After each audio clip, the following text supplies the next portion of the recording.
Alright, a very good morning everybody from the flight deck once again. It's Saturday morning and you know what that means. It's time for another flight with Captain Nab. So welcome aboard everybody. Nice to see you here already, Squibbly. I see you parked right next to me at the next gate there, which is great. Glad to see you're going to be joining us for our flight down to Phoenix today, and that is what we are doing today. So the next leg of our pilot's life career, we are going down from Winnipeg all the way down to Phoenix. It's kind of a bit of a long trip, not as long as some of the ones we've done in the past. This one's about 3 hours of airtime, so hopefully be about a 4-hour stream at the most, and then that'll be it. But yeah, nevertheless, I'm happy to do this. One thing I do like, I have to say, I love the name of the airport in Phoenix, Sky Harbor International. Like, who came up with that name? Like that, to me, it's one of the best named airports in the world. I think it's so kind of original, kind of a little bit forward looking. I think the name actually is really quite old, and it was they wanted something kind of a little bit unique and different when they picked it. So I always thought that was kind of a neat airport. One I don't think I've been to yet in this pilot's life career. I never really went to it all that much. It's a fairly big airport. It's got some really neat features to it, and some really great scenery there from, I believe it's from Flightbeam. I believe it's Flightbeam scenery.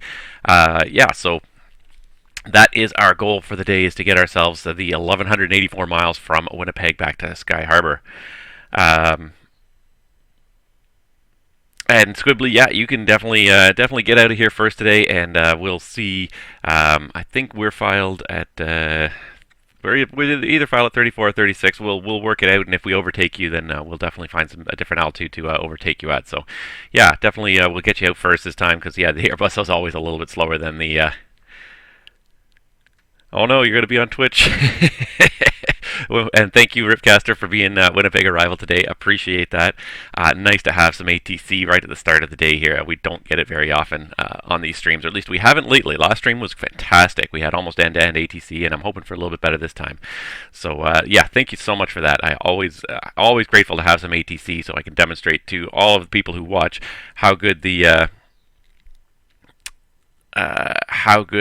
people who control on the VATSIM network are, and how much it really adds to the flying as a whole. So thank you for being here, and we'll get talking to you in just a little bit here. Not too much has really happened on my pilot's life career since last time. I mean, basically this is it. We are down to the last 2 legs of this month's schedule, Winnipeg to Phoenix and Phoenix to Vancouver, and I'm a good employee, and I finish out my monthly schedule. I look upon it as a great challenge. But after this, I think we are going to switch. I'm pretty much convinced myself that we're going to switch, at least temporarily, to the CRJ and fly the CRJ around in Microsoft Flight Simulator for at least a few months, see how that goes. The other thing is that I will actually be going back to work in the not too distant future, which is kind of a nice thing. It's been too long out of work, so it's going to be a good thing to get back into work. The only thing, of course, is that then things like streaming and other things that I've been doing a lot while I'm at home will start to suffer a little bit. So I don't guarantee that we'll keep up this weekly stream, although I would like to. I enjoy it, and I'm really having fun with it. But so we're going to try and keep it up, but I don't guarantee it's going to work. We shall see what we shall see. I will post my schedule on my Discord as time permits. So. In the meantime, let's get started, because Squibbly, you said 14:10, and that was actually my target as well, was to get out of this airport, at least be off the gate by 14:10 Zulu. So let's get this show on the road. Let's hop in the flight deck. And actually, one thing I realized, of course, I didn't actually put on my FS2 crew, or my Track IR hat. So 1 second. Attention. An important software update is available for your version of FS2 Crew. Please visit the FS2 Crew Support Forum for assistance. Thank you. Well then, I guess there's a new version available. I didn't even know. I didn't even see a NOTAM for it, but that's fine. We'll get that the next time. I'm sure this old version will still work just fine.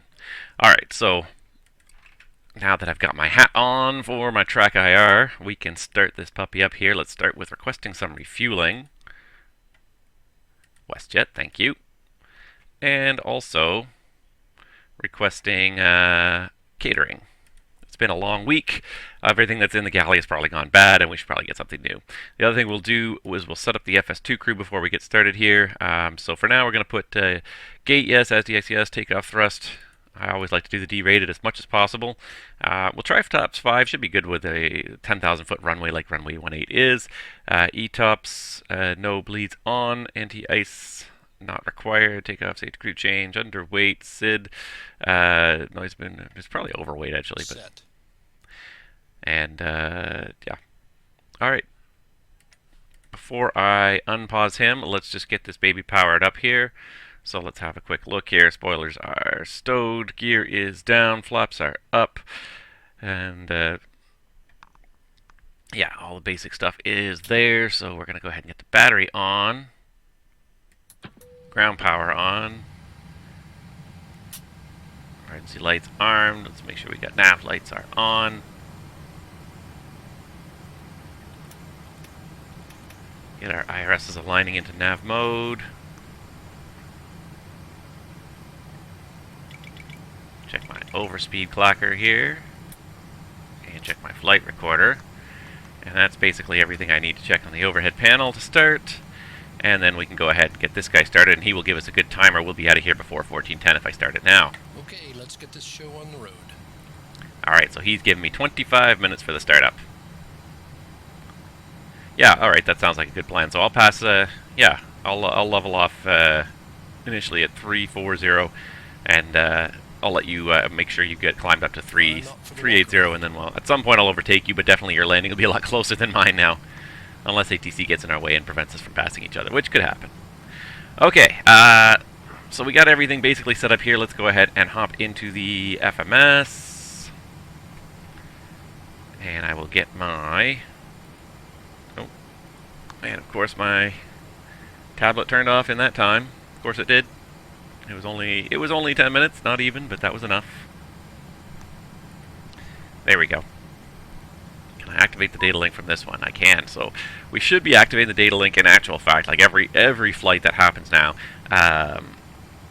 The ACARS is activated, is initialized before you do almost anything else, because that way,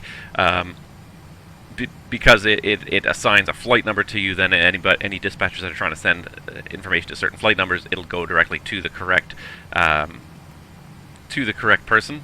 KPHX. Oh, why is there still a C there? I thought I cleared that out. KPHX. Alright, and they want me to open the forward and aft entry for the catering, so let's do that.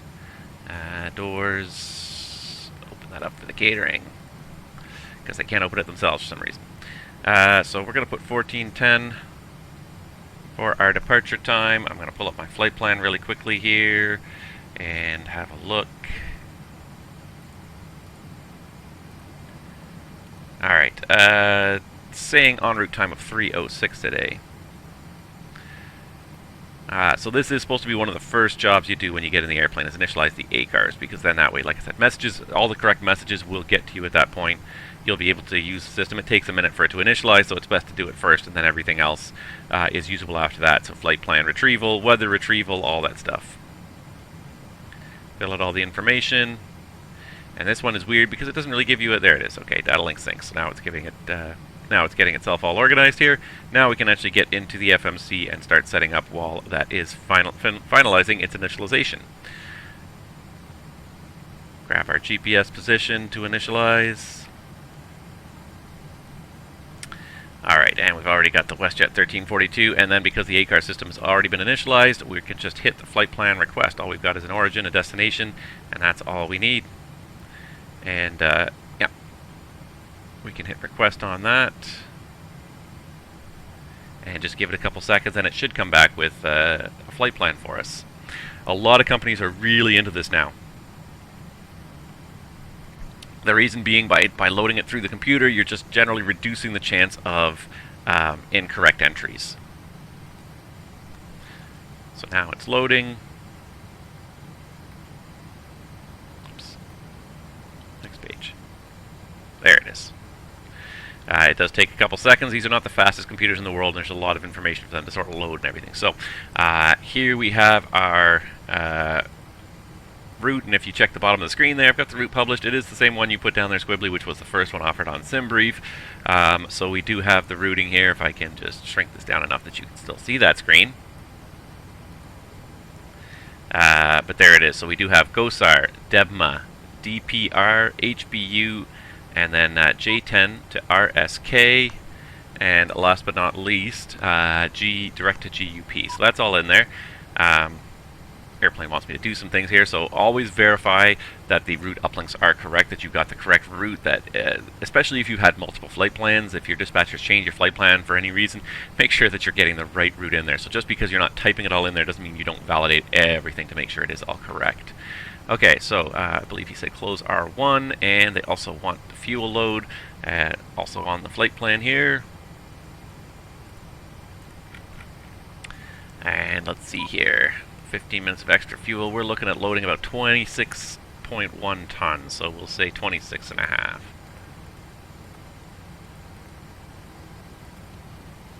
There we go, that'll do. Now we need departure and arrival.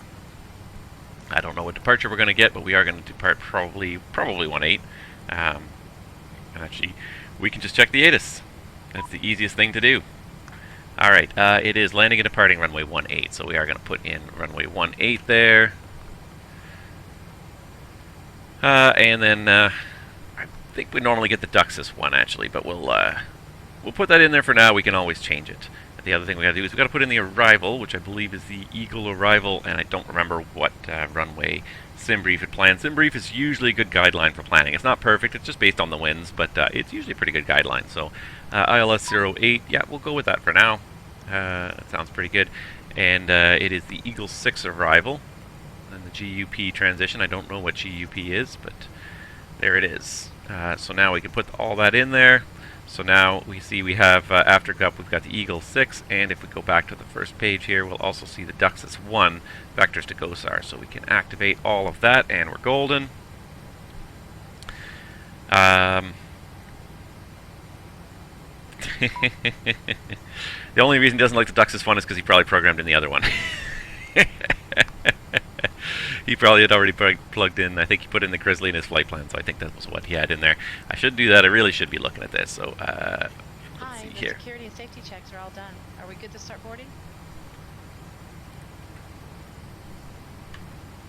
Go for it. Okay. Alright, boarding's being requested.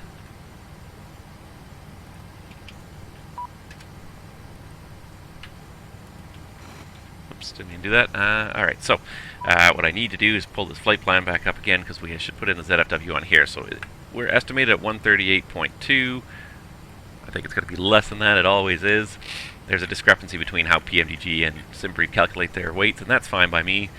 We'll put in the correct one later. 3.0, 2.4, so that's about 5.5 for our reserves, and a cost index today of 6. Oh, we can probably jack it up a little higher than 6. Maybe the Airbus will beat us if we're flying cost index 6. Okay, so we also need to now close these doors. Okay, I'm back from the walk around. Everything looks good. Thanks. Thanks. You're a credit to your rank. Okay, so the cruise is planned at 340, actually the whole day for us. So that's actually good. So we'll just go to 340. We will fly under you and probably overtake you there. You're only cost index 7. Bring extra fuel, and then I'm definitely planning to bump up the cost index as we go. I always start with the planned cost index, but then I'm a bad airline captain. I have to get home-itis. I always try to just get there as fast as I can. Airlines hate people like me. Alright, and let's calculate some realistic performance data here. So let's go ahead and go in here. And let's go over here to the performance tablet today. So we could probably copy FMC data. This should give us something. Yeah, Winnipeg 18. They never have any intersection lists available to us. We'll say dry. We'll say winds are calm, because it won't, even if you leave it blank, it won't do any calculation until you actually specify that the winds are calm. I would assume if it's blank, I would make the assumption winds are calm. 11 degrees QNH here today in Winnipeg 30.05, and I say Winnipeg, but it looks like it's a pretty nice day out there. 12 degrees.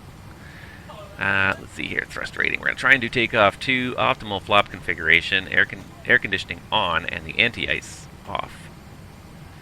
And CG, I don't know, we'll just say 23. Takeoff weight. Let's see here. No, not that one. Sorry. This one here. Let's see. Takeoff weight is estimated at 163.8. Pretty much gross weight takeoff. Yeah, alright. 163,800. Let's calculate that. Planned weight exceeds maximum allowable takeoff weight. Alright, so let's try a takeoff 1.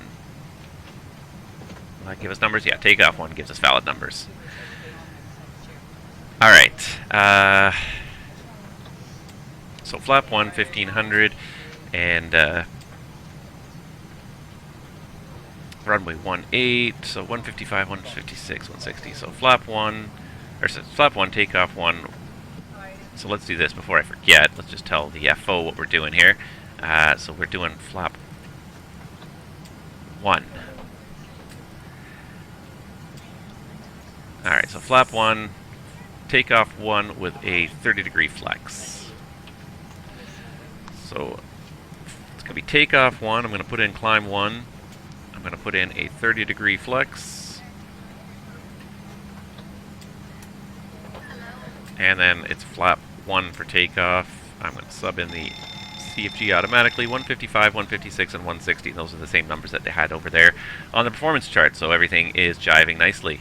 And that's it. We are set up in the FMS.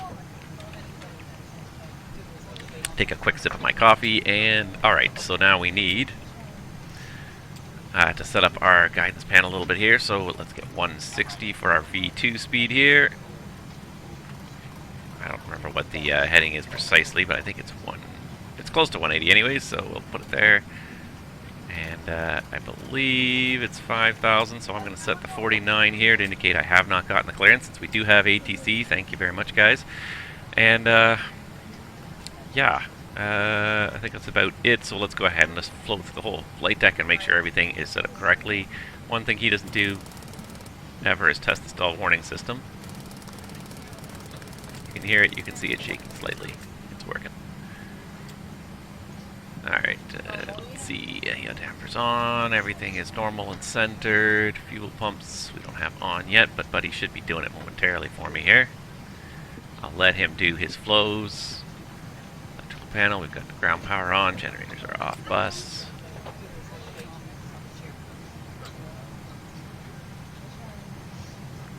Seatbelts off right now, and is the fueling done? Let's just check and see out here. Yeah, the fuel truck is gone. Means the fueling's done. Here comes our baggage carts. Cool, cool. So we can go ahead and get the seat belts on. He's got the windshield heat on. All the other icing is off right now. Hydraulics are all off. So we got a few doors open. That's okay. Let's see. Our fans are all auto. Packs are auto. Isolation's on. Bleeds are all on. 34,100 feet for our landing altitude. That all looks good.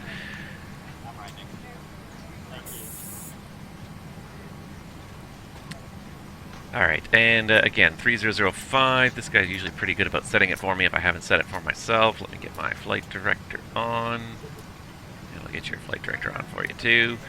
And confirm all those settings in a minute once we call for our clearance. Check the Christmas tree. And it's a weird thing. This is one of those things that's actually really, really hard for a human being to do, is look at light bulbs and notice which ones are not on. Really, really hard for a human being to do. It's very easy for us to see something, a light that's illuminated in the dark, but to see a missing dark, a darkness in the light panel, very hard to do. You can easily miss it even though you're looking around at everything. It's very easy, just human nature. It's very hard for us to see what's not there. Alright, I think everything's looking pretty good. I'm going to set my flight number on here while I'm just looking down here, because I find it helps. It definitely helps. When you work in the aviation industry and you do different flight numbers all the time, you forget what flights you're doing. You honestly really do. If you didn't have it written down somewhere, you would 100% forget all the time. Stop.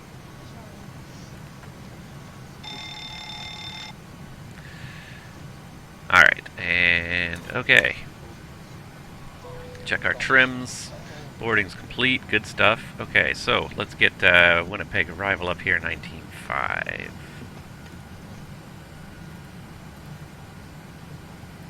And I guess I'm going to need something to write on and write with in a second. So there we are. We got COM 1 up. Oops, that one. Alright, give me 1 second. I have no idea what happened to my pad of paper. There it is.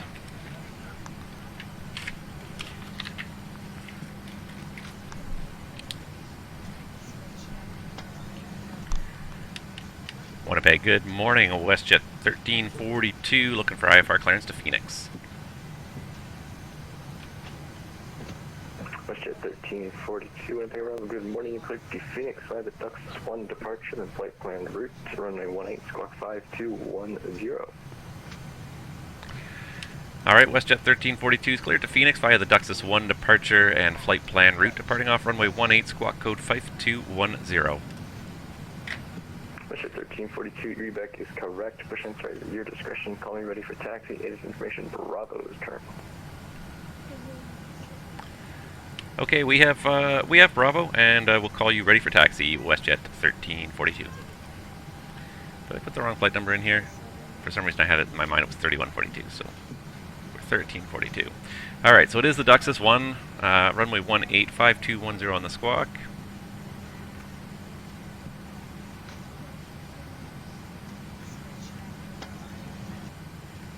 There we go, 5210 is set there.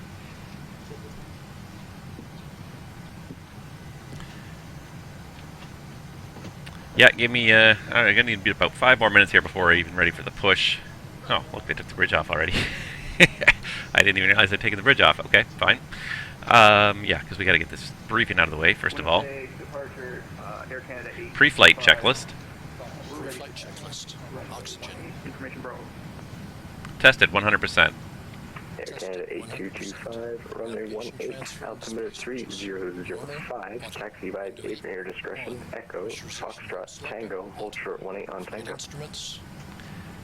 Heading 179, altimeter 3005. Checked. Parking brake. Set. Engine start levers. Idle. Cut off. Pre-flight checklist complete. Are you ready for the departure briefing? Go for it. Alright, let me just get everything actually up here.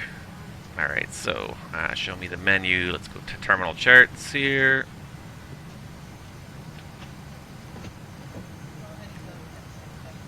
It's the easy way to use the airports from the FMS. I'm just going to pause the track IR because it makes it a little bit easier when I'm not bobbing my head back and forth.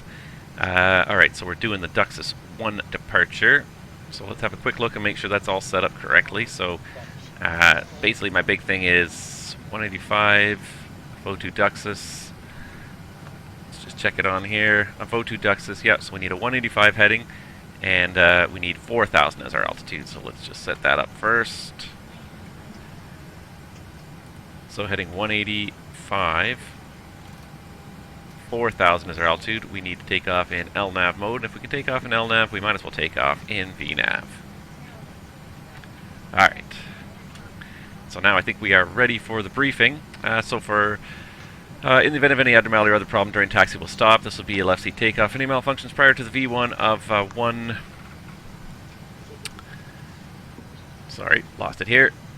of 155, I'll call stop or go. If the call is stop, I'll close thrust levers, apply maximum brake, disconnect the auto throttle, apply maximum reverse stop on the runway. I'll set the park brake. PA remain seated, and call for any required memory items or QRH checklists. You'll verify reverse monitor deceleration, call through 60 knots, and advise ATC Mayday, WestJet 1342 stopping on the runway. If the call is go or we're at above V1, we'll continue to take off at 400 feet. We'll call heading mode and verify bank. Ask you to identify the failure, the engine failure procedure out of Winnipeg. Everything is just runway heading. It's a pretty flat terrain out there, nothing really to avoid, so just runway heading. Up to our MSA of, I believe it's in the neighborhood of 3,000 anyways. 2,900, there you go. Here's the load sheet for you. Thank you. So now he threw off my train of thought. Yeah, but that's pretty much it. Once we're established in the climb, we'll retract flaps on schedule and call for any required memory items or QRH checklists. Okay, so to go to the actual charts for today. Taxi out from the terminal here in Winnipeg, so we're over here on apron 1, right about here in the middle of the building. So we're going to taxi out for departure 18. It's going to be either Echo or Lima. Watch out for your leg, please. Echo or Lima Kilo to get to Foxtrot, and then eventually Tango to get all the way to the threshold of 18. It's a nice long journey, so we'll get going in just a minute here. The Duxus 1 departure is a fairly easy SID here. 10-3 effective on the Verify takeoff speed. 16th standby. 16th of July of 2020. 100 miles safe is 3,800. For use by GNSS, yes, we can do that. Jet aircraft only, and refer to 10-4 for additional noise abatement procedures. Avotu, Duxus, and Pepka. So climb track 185 to Avotu, then climbing the left turn to track 173 to Duxus, then climb track 172 to Pepka. Continue track 172 for factors to the assigned route. Climb to and maintain 4,000. So again, if we look in the corner here, we have Avotu, Duxus, Pepka, and then after that we continue on the 172 vector until we get something else. So that's basically it for the charts, other than let's just see here. Noise abatement.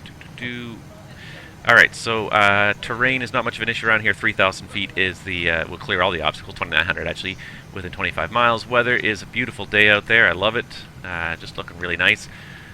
Operational, okay, so first of all, no MELs on this aircraft. Actually, it's one thing I didn't recheck. I was going to check it when I booted up, and I totally forgot to check it, was to make sure that our failure from last time was cleared, and there is no active failure. So yeah, so the APU is back working again. They fixed it while we were here in Winnipeg.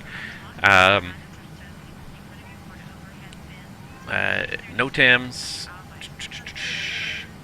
Where's my flight plan? Let's quickly check for NOTAMs here in Winnipeg. Apron 5 not available, blah blah blah. 1331 closed due line painting for 15th of May. So they're line painting today on 1331. Good thing we're not using that, and that's it. So no NOTAMs, and noise abatement. Runway 18. Do not commence any assigned turn until Duxus. That's basically it. That's page 1. Page 2 will probably say very little. Page 2. Night restrictions, general noise, 2-minute power loss. Yeah. Alright, so, yeah, just no turns until at least after Duxus, even when assigned by ATC, and that's about it. Terrain, and then, I believe that was it. I feel like there was one thing I'm missing, but I can't think. We talked about noise abatement. Yeah, and then if we are overweight for landing, so we will need to burn some fuel if we do need to do an immediate return. Otherwise, that is about it. Any questions? No questions. Before start checklist down to the line. Before start checklist to the line.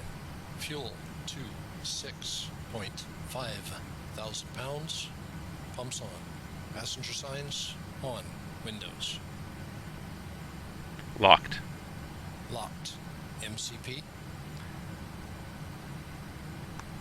Before I do anything, let's just verify this, because it's going to change our speeds.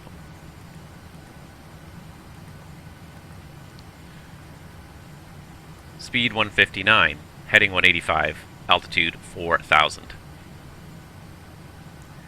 Altitude 4,000. Checked. Takeoff speeds. V1 153, VR 154, V2 159. Checked. CDU pre-flight. Complete. Completed. Rudder and aileron trim. Let's see, what does it need here? 4.58.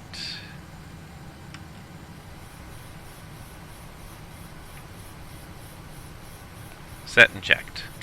Taxi and takeoff briefing. Completed. Before start checklist completed to the line. Alright, and I think we got everything ready to go here. Let me just check my flight tracker here just to make sure it's on the correct page. It is. So we can go ahead and get... turn on the APU? I guess that would help, wouldn't it? Yes. Yes, go for it. Starting APU. I guess that would help after not using the APU last time. Wasn't thinking about it. Anyways, let's prepare for pushback and departure. We still got 2 minutes of according to the schedule set by the FO, and still got 9 minutes according to my schedule here. I got 14:01 on the actual clock here. This clock's about 1 minute slow. Alright, so there goes the APU.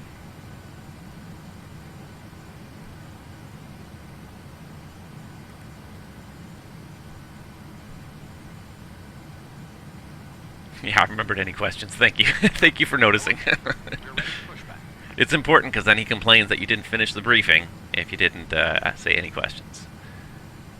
Alright, just waiting for that APU generator to come online.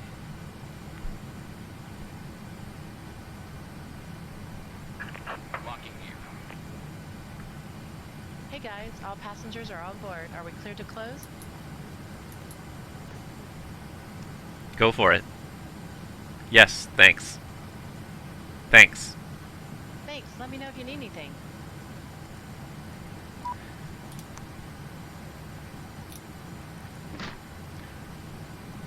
Cockpit to ground.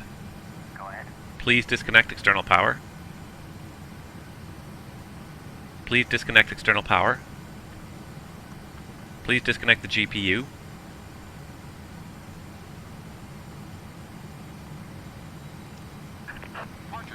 I think it already did it.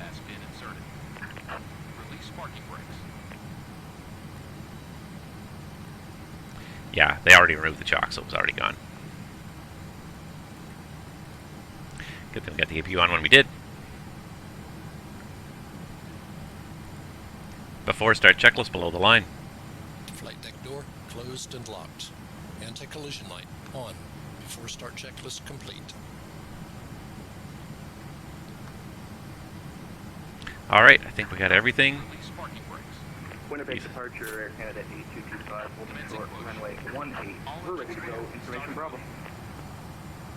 Alright, and here we go. Not too bad, 8 minutes ahead of schedule. Air Canada 8225, call me. Start sequence is 1, then 2. Start engine 1. Starting one. Contact airborne, clear for takeoff, runway 18, Air Canada 8225. Disregard the fact that the bridge was obviously still pointed at us. Alright. We got some rotation going on here. Nice, nice.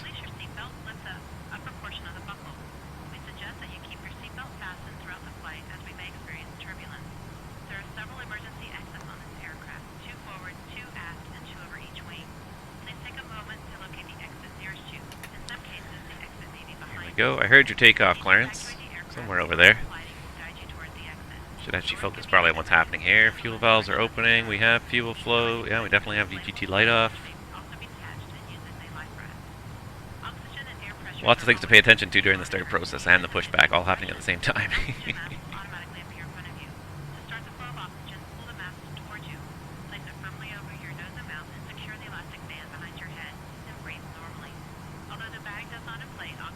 I may have missed you. Starter cut out. Check.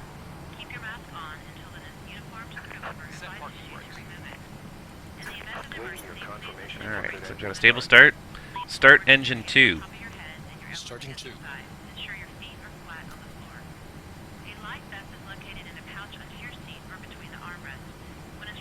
Okay, we got an N2 rotation.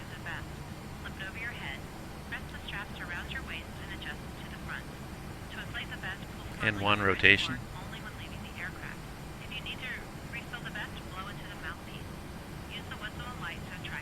25%. Fuel on. Valves opening. Valves open.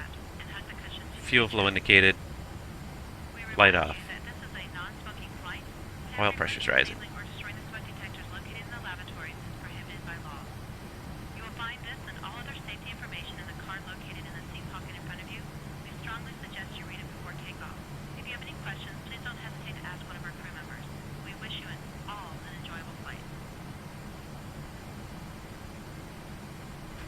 Winnipeg departure, Air Canada 8225, 1500 for 4000. Starter cut out. Air Canada 8225. Checked. Identify altitude checks. Climb flight level 230. And there we go. Flight level 230, Air Canada 8225. Sending him off to disconnect, and we're going to be ready to go here momentarily now that we have both engines running. We are in end flight mode, so that's good. It knows. I don't think we're going to have any other ATC while we're waiting. We can set Unicom on here. Tow truck disconnected. Bypass it. 26.8. There we go, 22.8. Alright. Away they go. Thank you for the push, boys. We'll see you next time.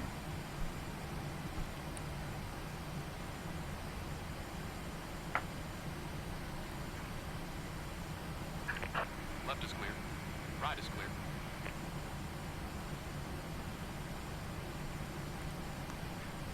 Flaps 1. Flaps 1. Flight control check.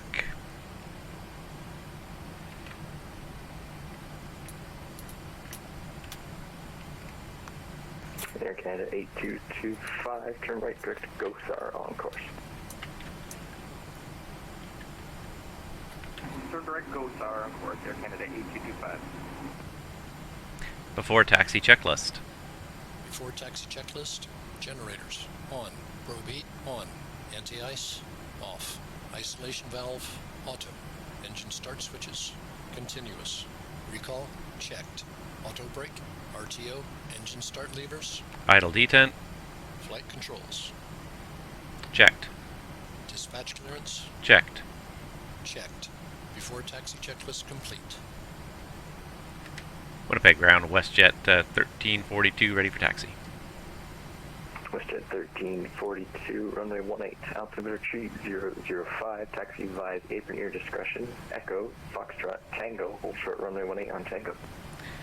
Okay, Echo, Foxtrot, Tango to hold short of 18, WestJet 1342.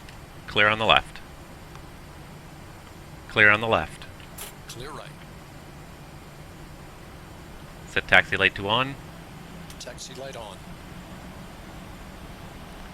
Away we go. So Echo, which is down at the end of the apron there, right up there. Okay, good.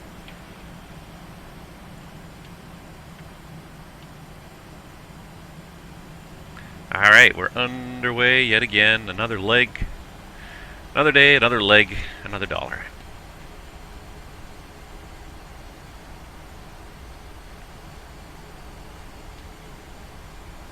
Yeah, let's just see how the speed difference works out in the end. I am outpacing you a fair bit, so I'm definitely going to bump the cost index up once we get airborne to see how, once I see what the actual fuel burn is going to be and how much extra fuel we have. I always bring extra fuel, and the airlines would hate this, and normally you don't do this. Normally you don't exceed the cost index. If you're late, you're late. The airlines usually just accept that as a consequence of doing business.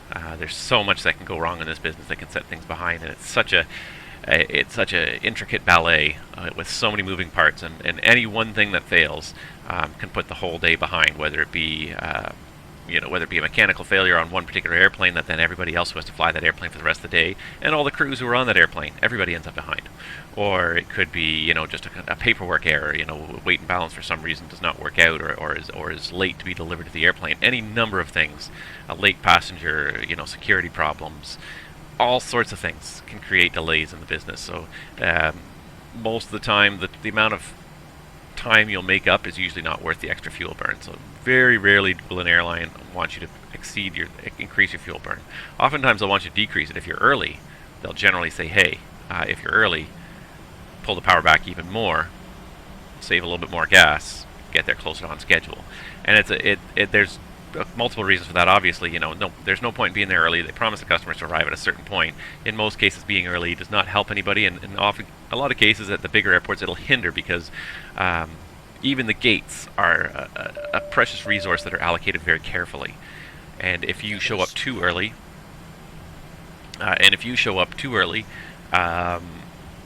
then your gate may not be available. You have to wait for it anyways, or you may displace somebody else who actually needs that gate if you show up ahead of somebody else who's perhaps also late or something. So airlines don't like you showing up really all that early in general, but they'd rather have you show up close to on time than too early, because the other thing too is their manpower resources. Like, to get onto a gate, you need ramp guys. Those ramp guys aren't just sitting there waiting for you. They're usually working another flight before you get there. So if you show up early, the ramp guys may not be ready. They may still be dispatching the last flight, so they may not be able to get you onto the gate even if the gate is open. So, everything is very much about timing in an airline business, and there is some flex in the schedules and in everything that. There is some flex in the schedules. There's some padding in the schedules and some padding in manpower and whatnot, but there's not a large amount of it. Generally, things are run fairly close to the margin, and not a lot of extra resources around. So if you show up very early, chances are you might have to wait for a ground crew anyway. So there's no point in showing up too early. Passengers should just get impatient if they can see the gate and they can't get to it. They'd rather be in the air and not knowing that they're going to be. Not knowing that they had a chance to be early than to be there early and just sit there and wait for a ramp crew. Yep.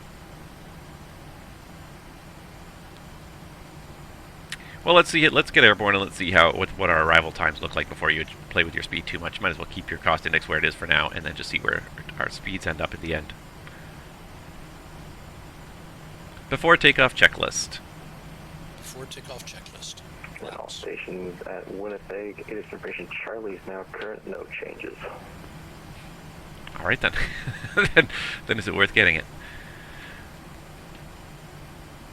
Flaps 1.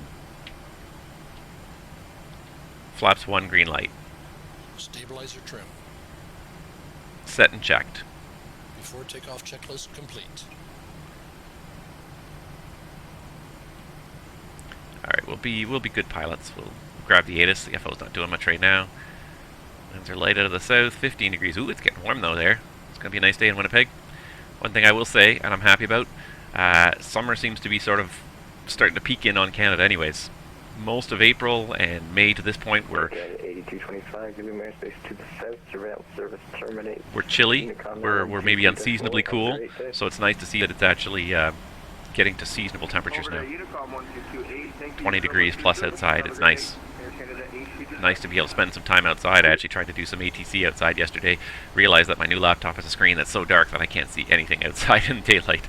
I'll have to build like a dark box just to bring it outside if I want to actually do it outside. And it's nice to be outside though, that's the thing. Like, it's just this time of year especially. In Canada, summer is so short, you take as much advantage of it as you can. Why I'm locked in the house doing this today, I don't know when it's a nice day outside, but as soon as this flight's over, you better believe I'm going outside. I'll spend the rest of the day probably outside.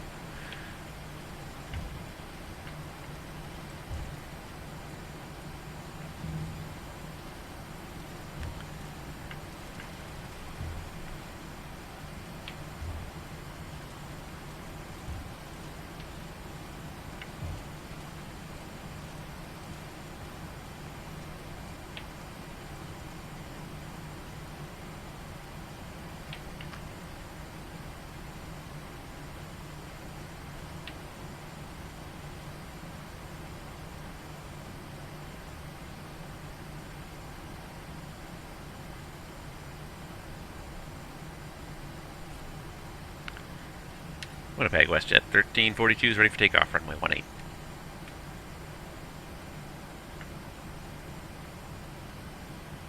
WestJet 1342, call me airborne, Winnipeg winds 106 knots, clear for takeoff, runway 18.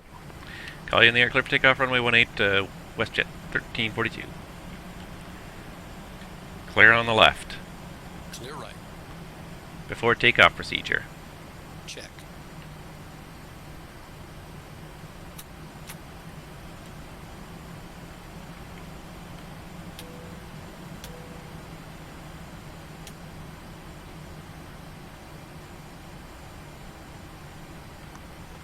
Ready to go.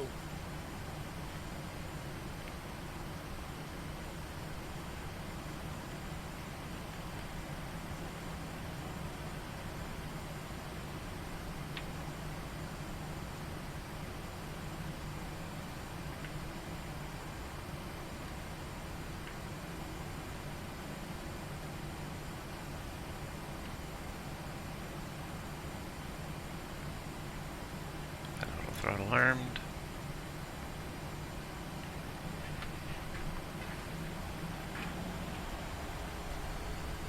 Alright, here we go.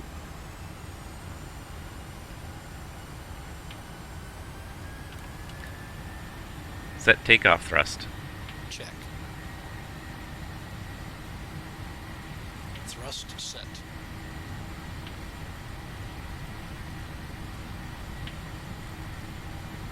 knots.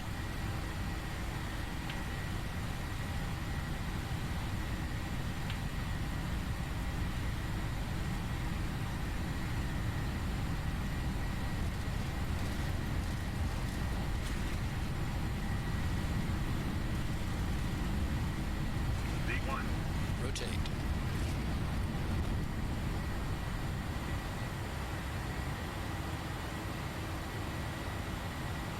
Positive rate.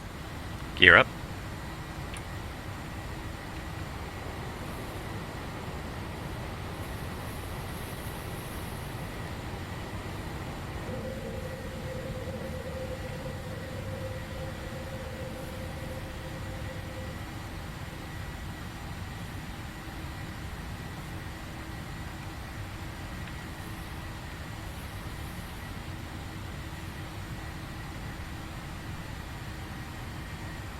Climb power.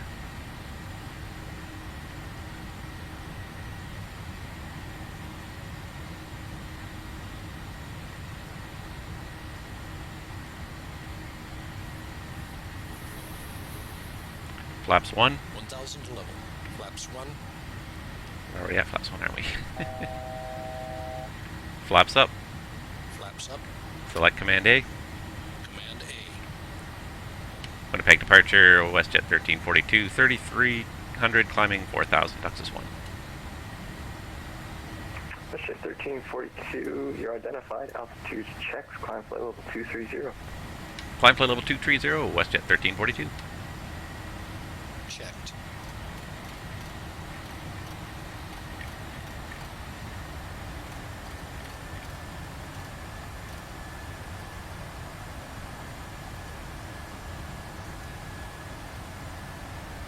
Alright, so there we go. We got flight level 230 set. Where is it going? And why is it turning? What is it doing here? Hold on. If in doubt, put it back in a heading. I thought it was just correcting, but it is, for some reason, turning us way off course. I have no idea why, but we're putting it back in heading mode. That was strange. Firmly engaged in LNAV and then just started turning.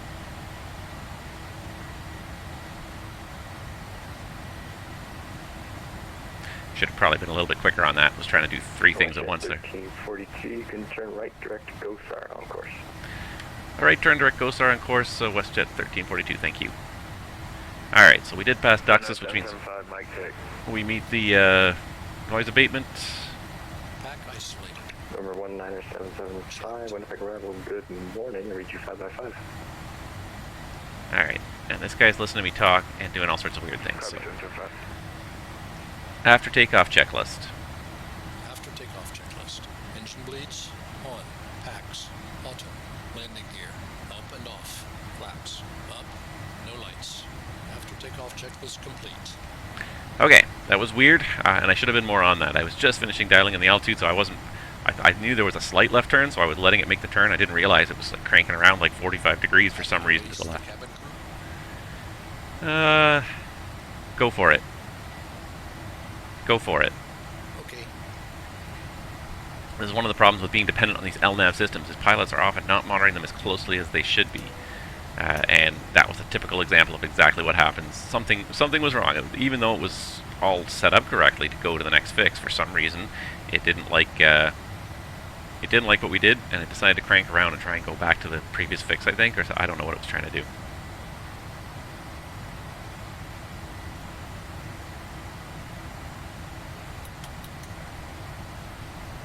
There's 10,000s.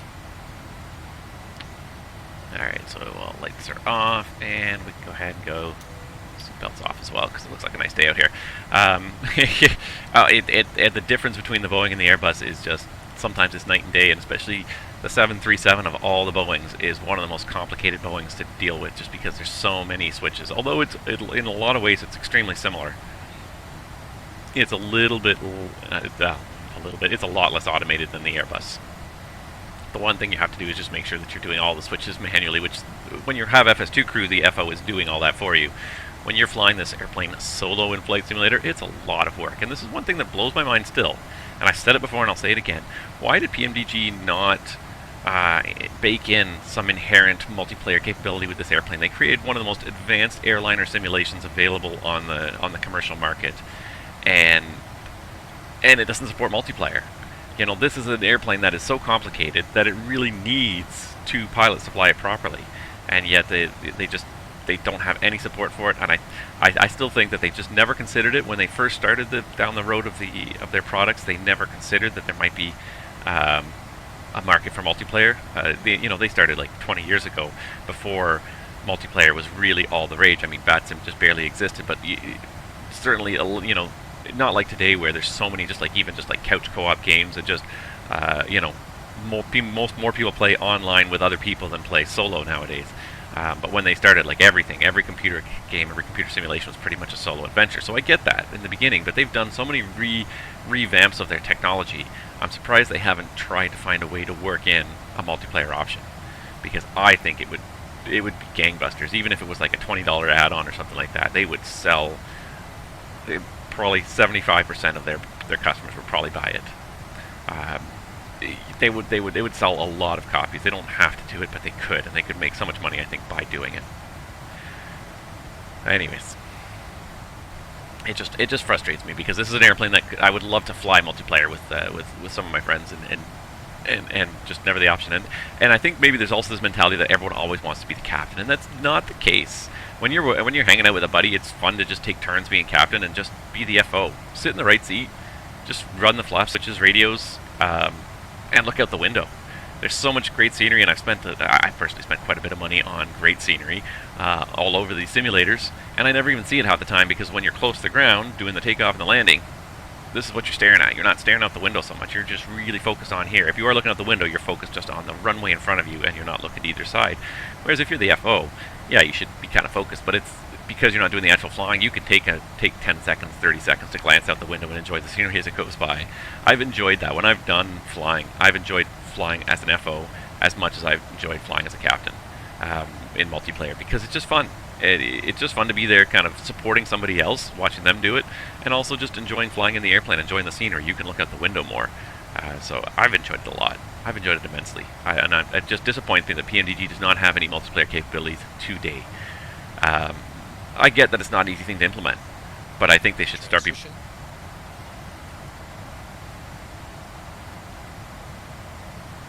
Standard set.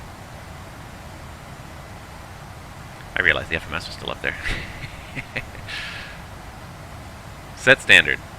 Standard set. Passing flight level 187. Now.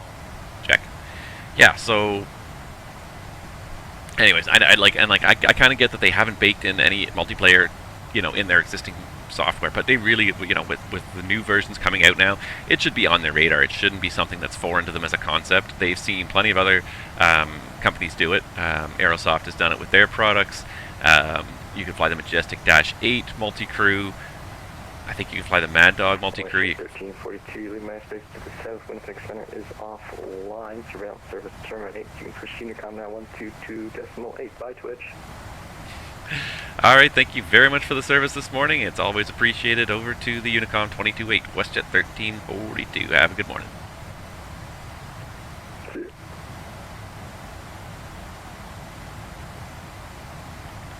Alrighty, and over to Unicom. There we go. Not as much happening on Unicom. Yeah, it blows my mind that they're not trying now with the newer version to work in multiplayer.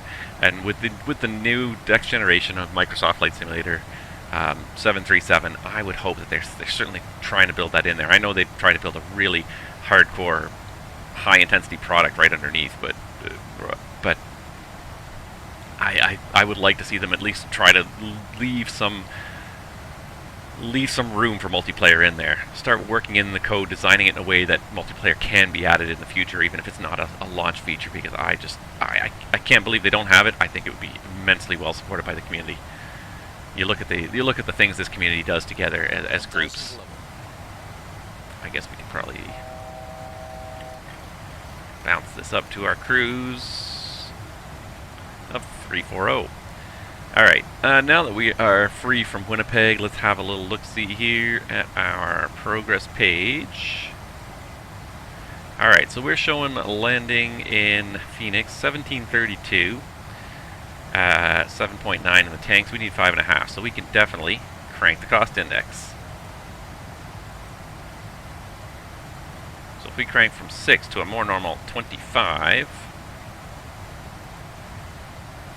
that takes us to 1727, 7.8.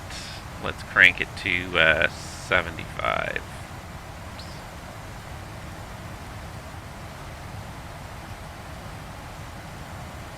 That gets us 1723, still 7.8 in the tanks.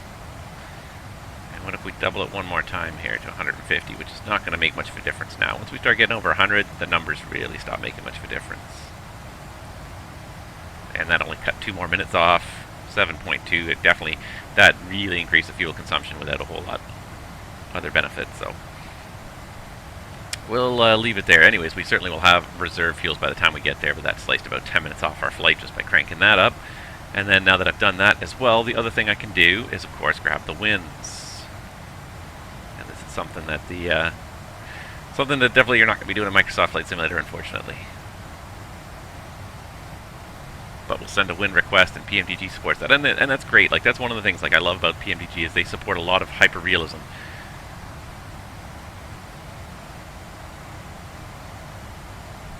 Yeah, you don't trust the 170. Well, I mean, we'll just see what the Mach numbers and the ground speeds kind of work out to as we get going here, because you're also on a totally different weather engine being in Microsoft Flight Simulator than the Active Sky engine. I don't know how closely they'll necessarily match one another.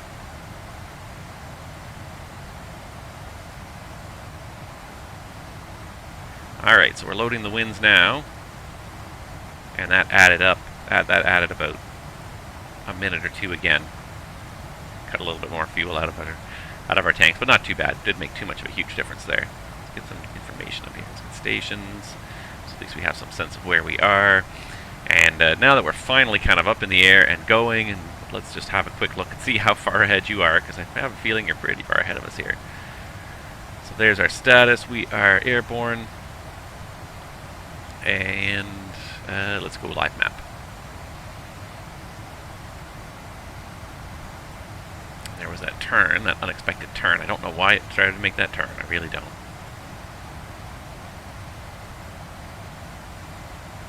Oh, there you are. Not a whole lot of VATSIM traffic in Winnipeg this morning, but there you are. You're quite a fair bit ahead of us there. I would buy you're probably about 40 or 50 miles ahead. So, anyways, if I keep it up here in cruise, this thing's going to give me probably like Mach 8.2 or something like that. Let's check it here. Mach 8.1. So we will probably catch up to you.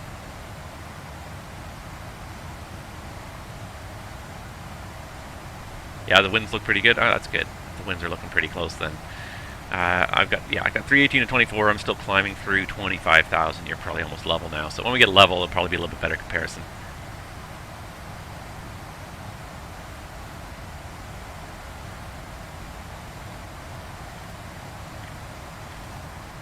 But there we go. So we got who we got now? We got 5 viewers now. We had 7 a few minutes ago. We're back down to 5. We're going to continue carrying on to Phoenix. If we can get 10 people watching this channel at the same time, then we will trigger a failure when there's 10 people watching.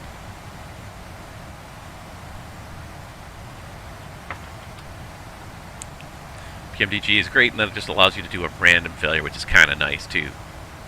So I can go into aircraft, I can go to failures, and I can just go to all and just hit random, and that will randomly fail something for me.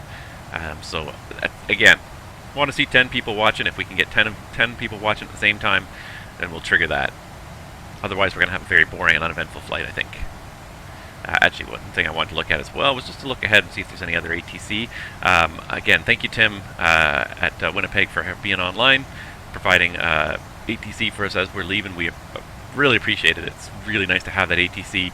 VAT USA has especially been kind of a real strikeout for me for the most part. LA Center was about the only one I've seen consistently online for the last little while, every time I seem to go flying anyway. So, but yeah, so here is here is our whole route of flight. As you can see right now, there's no ATC online. The only ATC, there's a couple of towers and stuff over here on the East Coast. It's early in the day on a Saturday. Who wakes up on a Saturday morning, especially if it's a nice day outside, and says, hey, I want to go stare at a computer screen for 4 hours?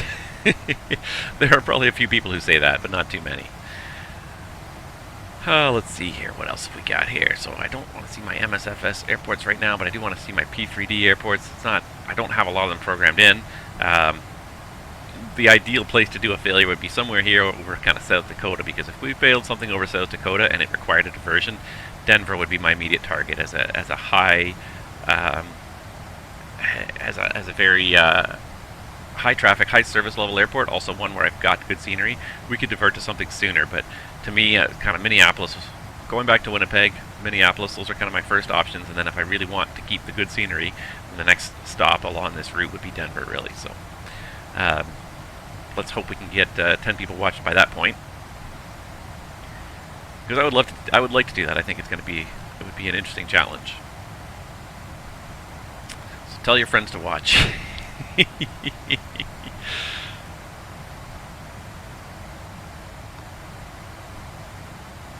Not a whole lot happening out here, though. It's very,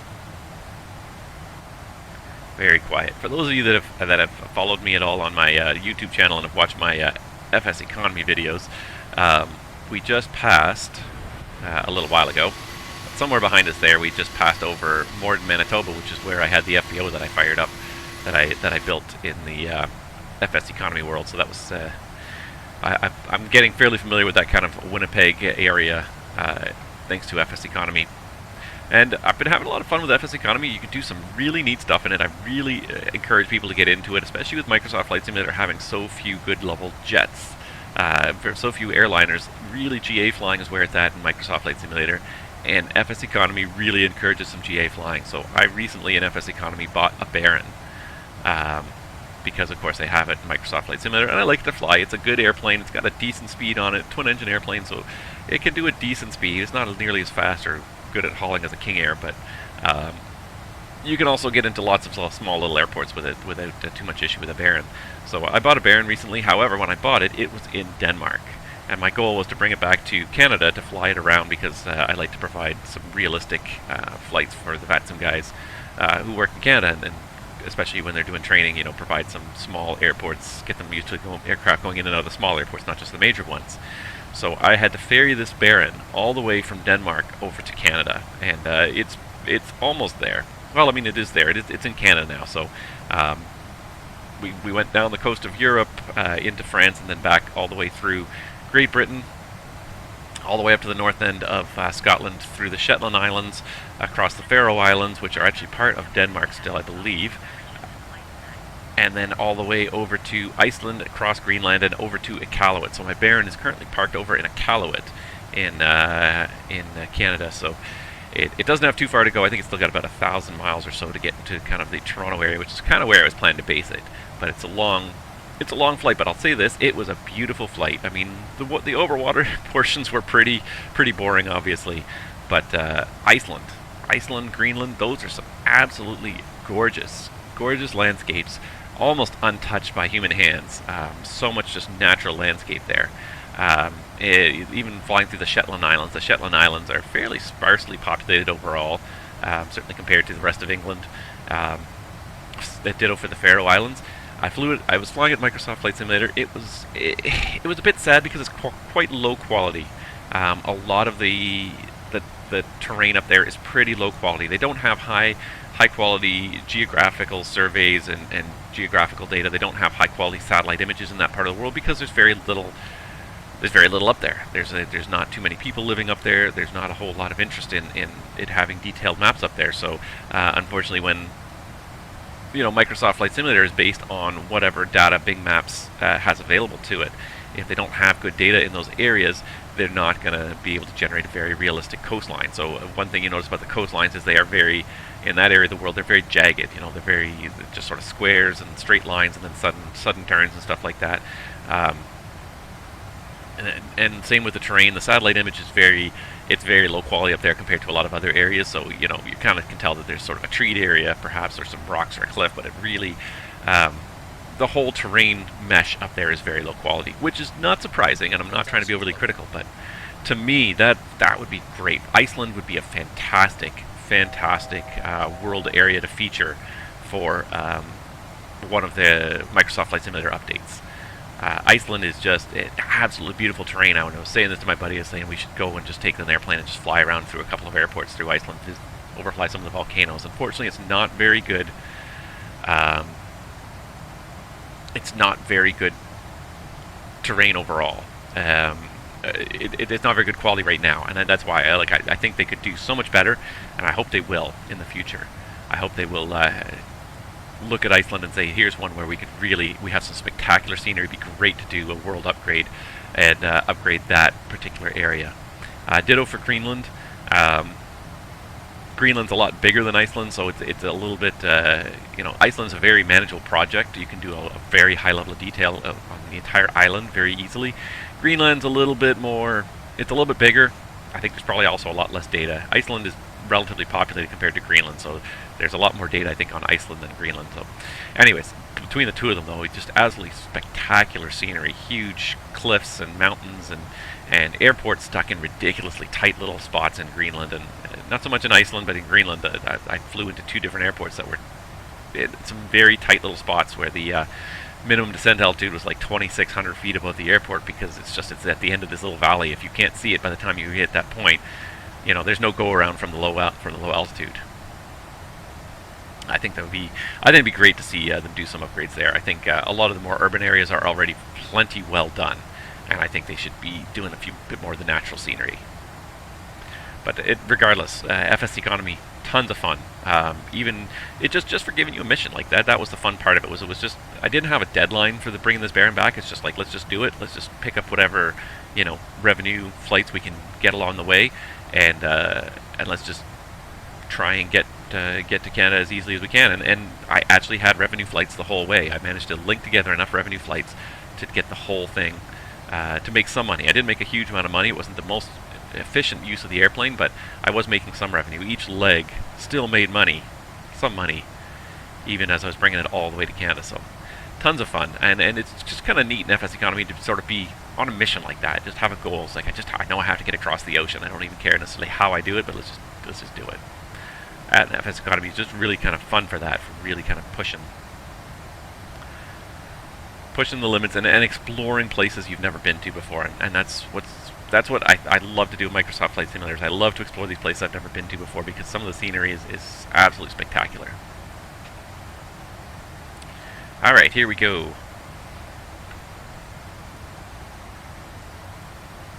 So it leveled off. Unfortunately, behind us, Winnipeg Center came online shortly after we left their space. It doesn't show up on here yet because it's not recognized, but Winnipeg Center did come back online. I'm slowly catching up to you. You're showing 437 knots. I'm showing 462, so probably within the next hour or two I will overtake you. I think you're about 30 to 60 miles ahead, so 1 to 2 hours and I can overtake you at the current speed differential. I think we'll get some ATC later on, hopefully.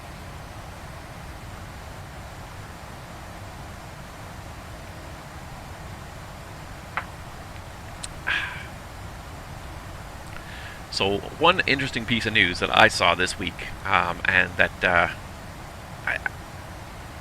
I don't know if I'm personally completely excited about it, but the potential behind it, regardless of whether whether it's something I'm interested in, the potential implications of it are quite exciting. Let me just see if I can find it really quickly here. Give me 1 second so I can show you screenshots and what.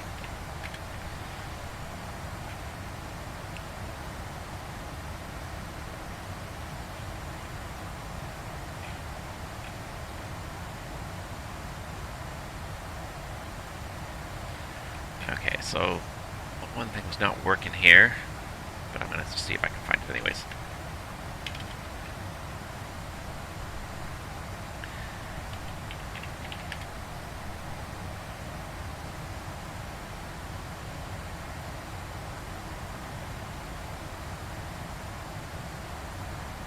Alright, so The one thing that kind of came out in the last week or so, and I think is really kind of has some really neat implications across the board, is the fact that there's now a workable helicopter inside Microsoft Flight Simulator.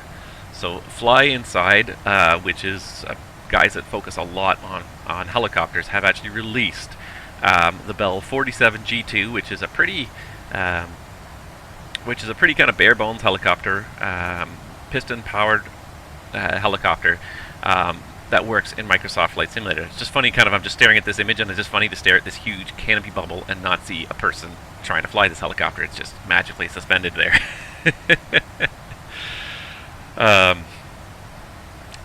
Yeah, so Fly Inside has created the first helicopter that works inside Microsoft Flight Simulator. If you buy this helicopter, you can fly it inside Microsoft Flight Simulator, and you can then. I think again, this is going to be a great sim, not just for GA, but for helicopters especially, because you can get up close to all these buildings and see the detail level that is there, more so than you can in a fixed-wing aircraft. You can really kind of get close and hover near a building and really see how beautiful some of these buildings are.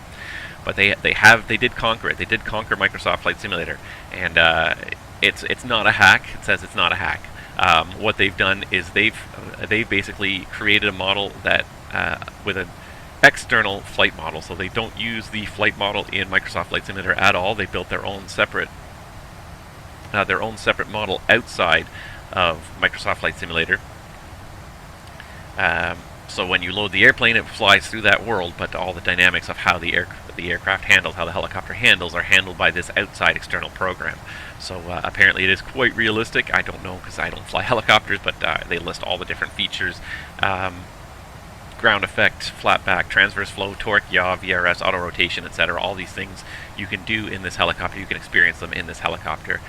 So it's really neat. I think to me it's a really neat idea. I'm not a huge helicopter person, and I think I'm getting too old to probably learn how to really properly fly a helicopter. But nevertheless, the fact that they could do this, the fact that you can create a very realistic aircraft by having an external flight model outside of the simulator, opens up a whole bunch of doors for what's going to happen in the future in Microsoft Flight Simulator. This was probably one of the biggest things that brought in a lot of high-end simulations into the FSX and P3D world, where airplanes that were created with completely external flight models. So the two that come to mind, I think PMDG creates somewhat external flight models for their aircraft, but the one that really comes to mind was the Dash 8. The Majestic Dash 8 was created with a completely external flight model, so they didn't depend at all upon the flight model built into Microsoft, or built into P3D. Their airplane operates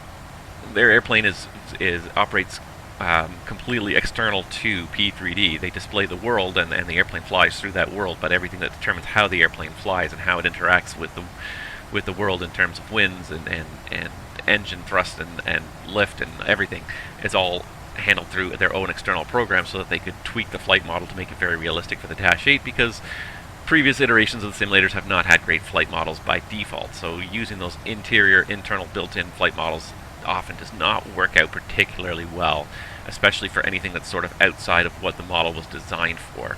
So those models were usually designed for general aviation aircraft. Even trying to fly jets in them has not always been great, but and certainly helicopters, completely different flight model than a fixed-wing airplane. So if the sim is not designed to support it, then you really have to create your own flight model. So that's exactly what these guys did, and I'm glad to see that it did come to it. I just look at this picture here, just to watch this helicopter fly through this whole space here. It just looks absolutely fantastic. I wonder if they have more screenshots. There we go. Yeah, we got more screenshots. A very bare bones helicopter, but with a very bare bones radio stack. But at the end of the day, when you fly in a helicopter, especially, it's really about looking out the window and seeing the world out there. So it's probably not something that I'm going to personally be interested in. Please run Fly Inside Heli Manager. But definitely just from the perspective of things that are now the sim can do now, things that you can do with the sim that people have proven that you can do. I think it's great. So hopefully this kind of opens up the door to what else can happen in the future. Getting other developers to build their aircraft with dynamics that exist outside of the simulator, proving that it can be done outside of the simulator, so that you can get a more realistic flight model. Majestic, I'm looking in your direction. I want that Dash 8 in Microsoft Flight Simulator so badly. I think it's going to be a huge airplane if you guys can get it in there.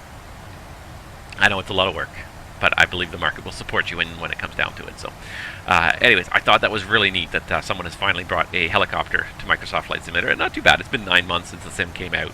It hasn't even been the full year yet, and they managed to figure out how to get this in there. So, I thought that was really interesting news, and I think that's really bodes well for the future for Microsoft Flight Simulator. It just goes to show, like, developers are just starting to scratch the surface of what this sim is going to be capable of, and especially with Asobo very much in an active development process, they're going to continue to be a very developers are going to continue to discover more and more of what the sim can do, and tweak more and more and pull more and more capability out of it. And it's something that we expect out of all of our sims, really. I mean, you look at what airport scenery, pay-aware airport scenery in P3D looks like now, scenery that's been released in the last year or two versus scenery that was released 4 or 5 years ago for P3D, and it's just worlds better, with the PBR textures and even higher quality textures. All these things kind of combined. Even just over the life of the P3D product, it was amazing how much more detail could be squeaked out of P3D in the last year or so, in the last couple of years versus the first couple of years when the P3D product really hit the platform. So people have really kind of tweaked, pushed, poked, prodded all the different parts of the SDK to see what it's capable of, what the sim is capable of. And the Microsoft Flight Simulator is just getting started. That's easily going to be the sim for the next 10 years. Not the only sim, but definitely it's going to be a sim for the next 10 years, and the developers are just going to make it better and better over time, for sure.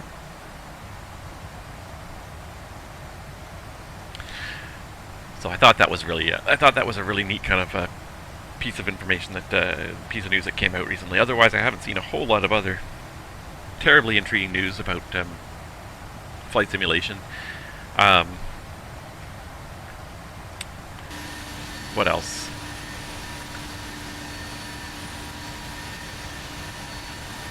I still love looking at this airplane just from the outside. It just looks so good. I can't wait to see what it looks like in the next version. Can't wait to get my hands on that next version. What else?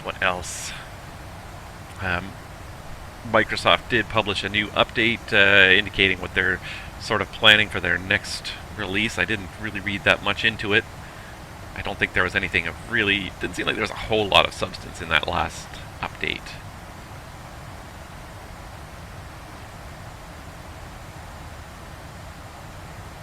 Let's see. Sim Update 4 is due to release on May 25th, though, so that's only another week and a half from now. There'll be another update up. I think that'll be the one that includes Scandinavian countries. I think Norway and Sweden, I believe, was what they were aiming at the next one.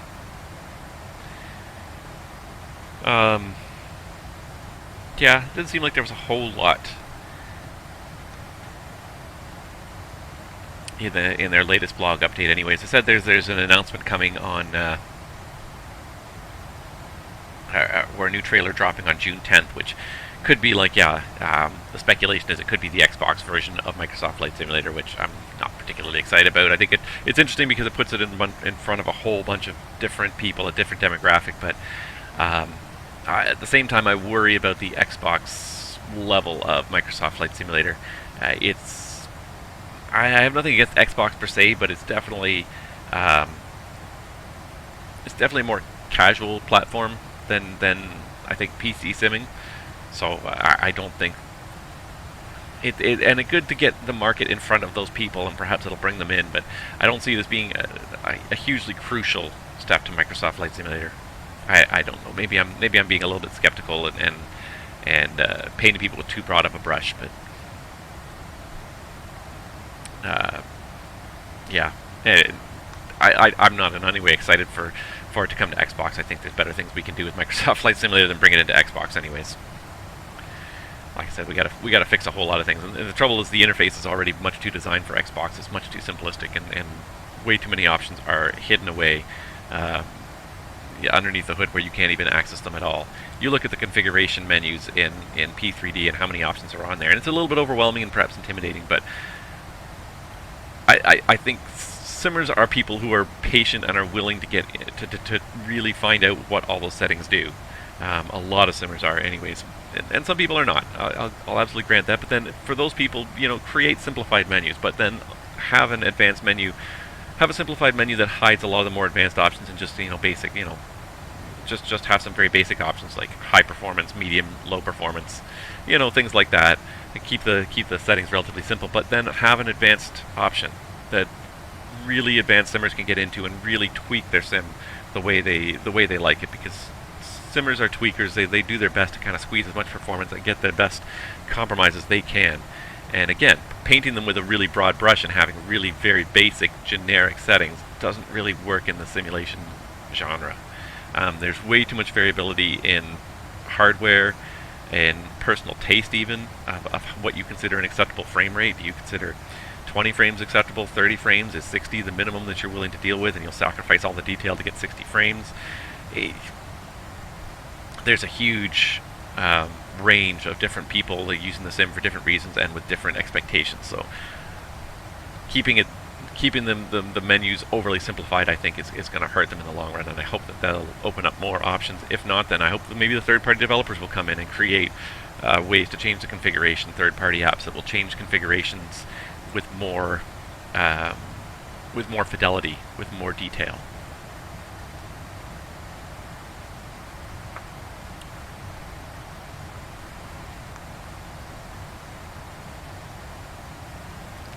Alright, how are we doing here?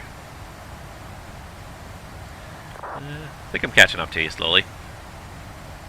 It's hard to tell, I don't have a sense of scale on here, but I still think I'm about 30 to 40 miles behind you, so I probably will catch you at some point. At some point, you're probably going to show up on my TCAS. The other thing, too, of course, is that this is VATSIM versus this is my live... This is my live position versus this is VATSIM, and VATSIM's usually about a 1 minute lag because it's downloaded periodically. It's not a constant live update. So I'm probably even closer to you than... actually, no, sorry, I'm probably farther behind you then, because you're probably a little bit further ahead than this would indicate. But we'll pass each other at some point, I think. Or we'll at least be very close together for our arrival into Phoenix. Oh, and looks like some people are online. Phoenix Center is online. It doesn't look like anybody else. Albuquerque Ground is there, but that doesn't help us at all. But we're getting some ATC, and ATC is slowly creeping online as the day goes on. Oh, actually, that reminds me, the one other thing I can do here as well, if I haven't done it already.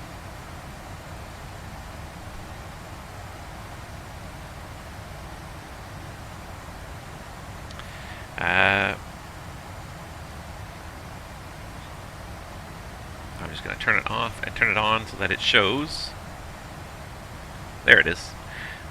So the Twitch bot has now joined the channel again.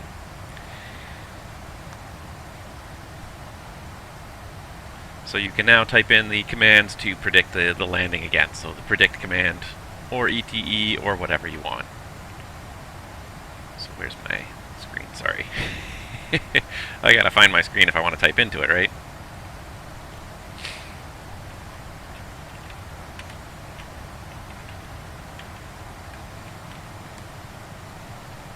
I predict I will land at 1 foot per minute.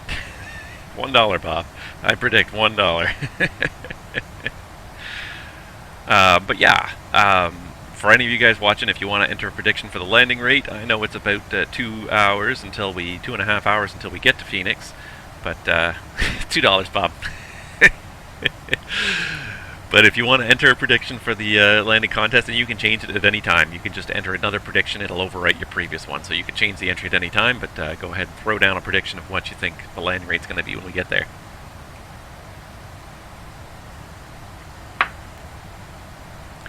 While you guys are thinking about that, I think what I might do really quickly here is send out a little message on my YouTube channel as well. And just encourage anyone watching on YouTube to come and join us here on Twitch. So let me just...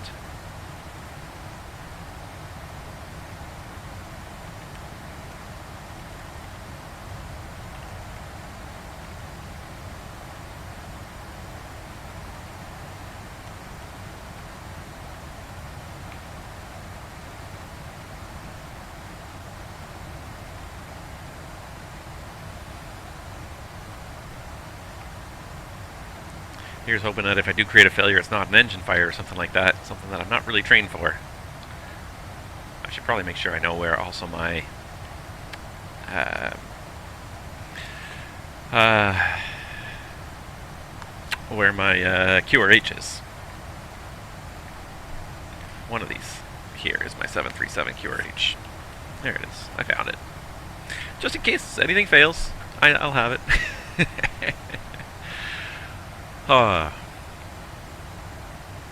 Otherwise, we'll just continue carrying on our way here as we go. 17:22, so that is, yeah, it's a little over 2 hours from now. 2.5 hours from now, we will land in Phoenix, chalk up another leg.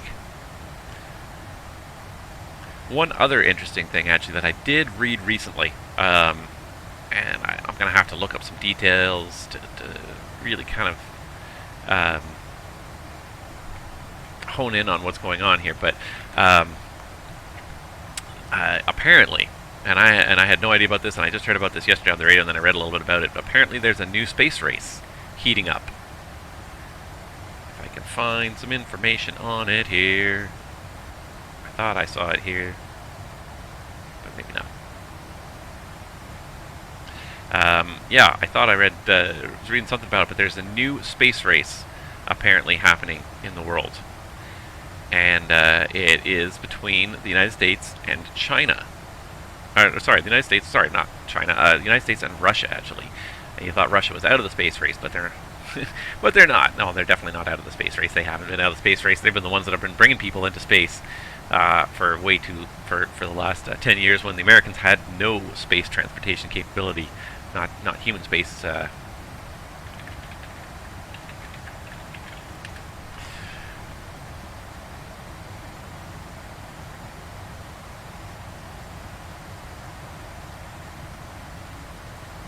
think it was Tom Hanks, or maybe it was Tom Cruise. Sorry, maybe it was Tom Cruise. I thought it was Tom Hanks, but obviously I misheard.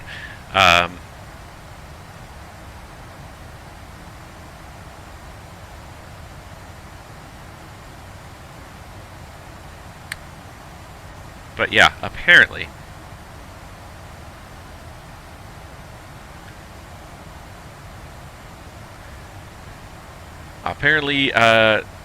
Tom Cruise is planning to film the first movie actually filmed in space. However, that being said, apparently Russia is also in competition. So there is a plan, I think, in the next 1 to 2 years to send Tom Cruise up to the International Space Station so that he can film a movie there. But Russia, not to be outdone, is going to try and do it first. And apparently they're going to be within a couple months of each other, based on the current schedules, of within a month or so of each other, of getting people into space and filming the first movie in space.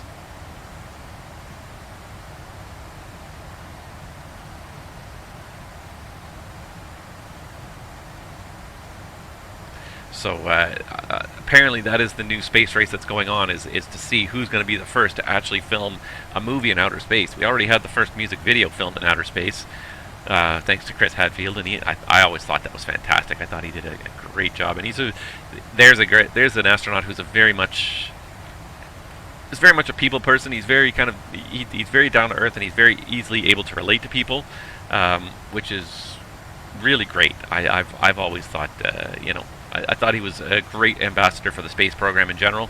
Really kind of got people interested in space again.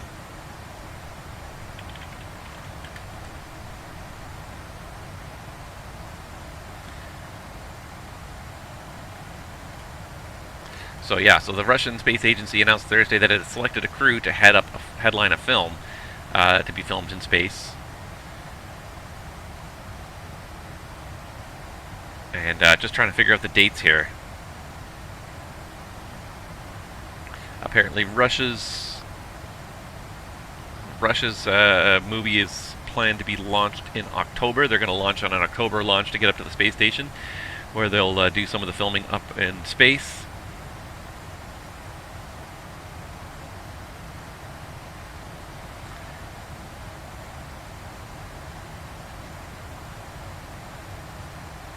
And I'm just trying to figure out if they have a schedule for Tom Cruise to go and launch into space.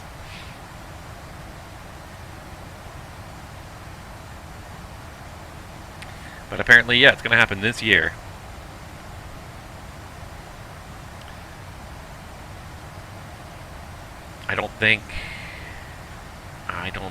I'm just trying to find it here. I don't think a date's been set for Tom Cruise, but it looks like Russia's going to try before the end of the year to get their actors into space, filming a movie in space. So, anyways, it's not necessarily technologically. It's not necessarily technologically terribly interesting, but just I just think I found it more amusing than anything that there's a space race going on just to film the first movie in space, to be able to get that first. It was going to happen eventually. I just think it's funny that Russia and the U.S. are actually competing now to be first to do this. Of all the problems in this world that need solving, not filming a movie in space and being the first person to film a movie in space is probably not high on that list. But I guess a lot of things about space travel have never been particularly about problem solving per se. More about just the pushing the boundaries of mankind's abilities and exploration. How much of a practical application is there for spaceflight? Well, I mean, and it's funny because a lot of technologies that we have and we take for granted have sort of been enabled by spaceflight. Certainly a lot of the global communication systems that we have been sort of enabled by spaceflight, not necessarily human spaceflight, but certainly by being able to send satellites up into orbit. It's not to say that it hasn't benefited mankind, but certainly when you look at how much has been spent on space travel, probably the economic effects have not been quite as great as if the money had been perhaps spent other ways. And I'm not against space travel in general. Like I love the sense of adventure, and I love that idea of mankind pushing the boundaries. And I watched the Ingenuity helicopter flying around on Mars, and I like those. I find it interesting, but you just sort of, from an economic standpoint, you sort of look at how much money was invested in getting these people into space, and was that the best use of government funds possible? That being said, Elon Musk is going to take us all to space anyways, whether we like it or not, soon enough. He's not going to take us all, but he is definitely pushing the boundaries of what's possible. I find it really intriguing that he's creating a system whereby the space company will pay for itself. It won't necessarily need a government funding to send people to Mars. His whole plan is part of his whole plan is to fund the Mars missions just by using his satellite internet service. And the satellite internet service, once it's launched, it's going to have a relatively low overhead. People pay a reasonable monthly fee, but then that money is then taken. The profits from the satellite internet service are taken, and they're diverted into actually funding the Mars mission. So it's an interesting way of funding the missions for sure, and I think very practical. A lot of people pay a lot of money for internet service these days, and certainly if you keep it at a reasonable rate and you can provide it to rural areas that never had high-speed service before, you're providing a good community service while at the same time making enough money to be able to bankroll missions to Mars that may extend the longevity of the human race if anything was to ever happen to this planet. Lord knows we're certainly doing a number on it right now. You met Chris Hadfield. He certainly seems like a really kind of, just like I said, down to earth, very nice guy. Maybe it's just a persona he puts out there, and with celebrities, you always have to sort of question how much of what you see of them in public is genuine and how much of it is a show put on. And I think almost everyone does it to some degree when you're out in public, and perhaps when you're out in public and when you know that cameras are pointed at you and people are paying attention to you, I think we all try to put our best foot forward. Is that being ingenuine? I don't necessarily know that that's true. And I'm glad to hear that you definitely got that feeling from him, that he was genuinely just a very funny, quiet, calm, cool guy. Certainly it's a persona he's put out there. I hope it's genuine, and I'm not trying to be cynical, but so many celebrities do sort of put on a face in front of the cameras. They do put on a mask, and it's not really the genuine them. And then there are quite a few who do, but the trouble is a lot of these people, they are actors. They know how to play to a camera, And so it's not that everyone is acting when they're out there in public, but you don't know. You have a hard time sometimes perceiving who is genuine and who is not, and it makes you a little bit cynical. I've watched talk shows for years, and you see all sorts of people, and some of them appear very genuine, and then you find out that in fact that how they are on talk shows is not how they are at all. Other people, you find out, yeah, they just came on and they just were themselves for 10 minutes or whatever, and it was and they just had fun, talking and being themselves. But certainly, yeah, in Hollywood, you never know who is acting when they know the camera's pointed at them. Any camera. It's a little bit sad too. Perhaps a little bit sad to be that cynical. As I get older, I get very jaded about the whole celebrity culture sometimes. And then you get people who will talk. And then I'll get people who will talk to me about some actor, some actress. I'll be like, who? You don't know who this person is? No, I don't know who that person is. They're not really relevant to my life. They haven't created any, they haven't really changed the world for the better per se. Some, and again, I'm painting celebrities with a broad brush, but just because they were in a movie that some people like doesn't necessarily mean that everybody in the world knows who they are.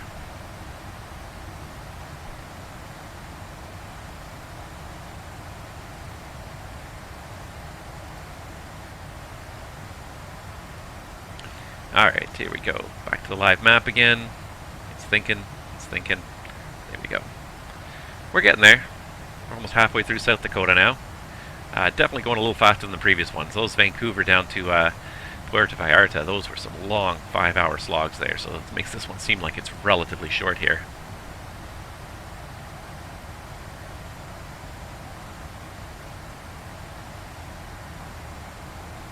But let's see. Oh, you know what? And if I show you guys here, I can also even show you this in my logbook, what I was talking about earlier. My little flight in the Beach Baron, because I was tracking my FSEconomy Baron flights here in my logbook. So if you actually look at my logbook, you can see here where we brought this airplane. If I can get it to drag. There we go. Where it started out in Denmark, and then we brought it down through France.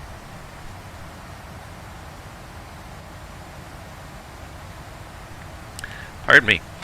We brought it down through France and then up all through England, through the Shetland Islands. For some reason, a couple of these legs did not log properly, but we went from Shetland over to Faroe, over to Iceland, over to Greenland, and all the way down to Iqaluit. And so now, all I have to do to get Toronto area is fly from Iqaluit south through Quebec and into Ontario. So not very far left to go, but with all these islands out here, you can step with a small airplane from island to island, and it's not an unreasonable amount. I think the longest of these legs, I think this was the longest leg here, it was about just under 3 hours. Very reasonable for a Baron to do that anyways. If you can get it 3 hours in the tank and do about 200 knots, you can cross these gaps. In the real world, you wouldn't want to do it without some life-saving equipment. You wouldn't want to do it without life rafts, cold water immersion suits, survival supplies, just in case anything happens to your aircraft. But they're very doable legs. Everyone has this vision of the Atlantic as being this uncrossable ocean for small airplanes, and definitely over here, over the midsection between Newfoundland and Ireland, it's quite a long section. That's a couple thousand miles. But if you go up the northern route here, if you go across through Iceland, through Greenland, it's not that bad. You can make it in some 500-600 mile legs, and like I said, beautiful scenery up there. I really enjoyed that trip. It was a really neat kind of way to do it. Makes me want to really visit Iceland. I would love to go to Iceland. I absolutely would. Of course, anybody would love to travel at this point. I'd love to travel anywhere. I'd love to go somewhere further than the grocery store at this point. It's about the only place I go anymore.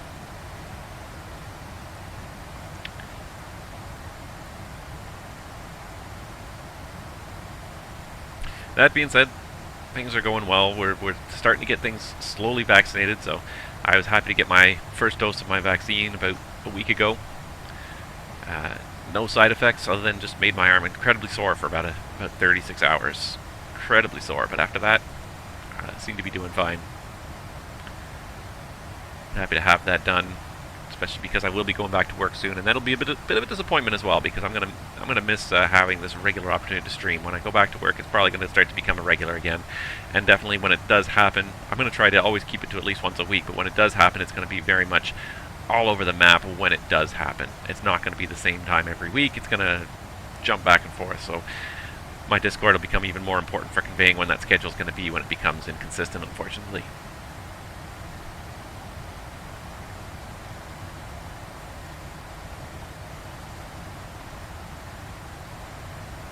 I can see Cheyenne right there. So that means we're getting up towards Denver. Denver's right about just south of Cheyenne there.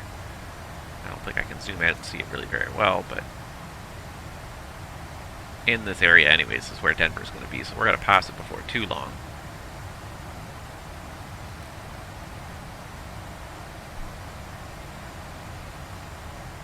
So now is the time to get people on there. Oh, we got a few more viewers now. We got 7, so we're looking for 10 people. If I can get 3 more people watching this stream right now, we'll start failing something on this airplane and deal with it. Add a little bit of excitement to our flight. So if you know anybody out there who's enjoys flight simulation, enjoys flying, and wants to see some fun, get them to watch the stream for the next few minutes, and let's see if we can fail something. Just gonna check my other stats here really quick just to see.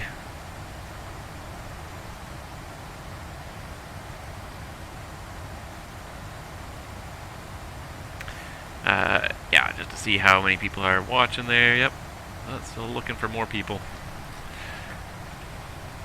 Unfortunately, there's not very much going on in the flight sim world these days. It's really very exciting to talk about. Seems like things are slowly starting to inch back towards normal in Canada. I know the US is quite far ahead of us, and they're starting to throw open the floodgates to normal again. You know, the airlines are starting to put together somewhat normal summer schedules. Canada still, the summer is probably going to be very much still a summer of not traveling anyways, even if you can get out in public and you can perhaps associate with people. And this is something we were told actually too, and I'm looking forward to it, is that if we're vaccinated we can actually gather outdoors. I'm looking forward to that. I miss spending time with my family, outside of my immediate family, but like my extended family.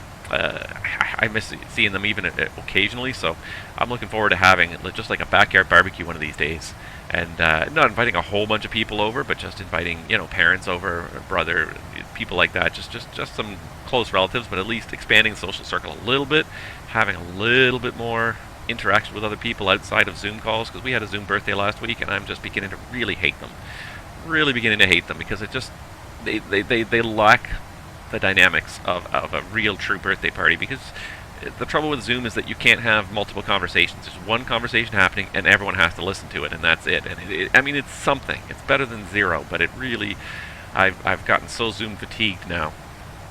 My kids are on Zoom every single day for school for 4 or 5 hours, and just I feel for them. They you know, it's better than no school at all, but really does wear on the brain. There's only so much time you can spend on these meetings before your brain just starts to check out. You kind of lack stimulus. You're just sort of staring in one direction, hopefully trying to stay focused. And the younger it is, I feel bad for the younger kids, especially trying to stay occupied in these Zoom calls. Kids in like kindergarten and grade 1, like kids who have a hard time focusing even in school on a good day, and then put them in an environment where they just get to stare at their screens all day.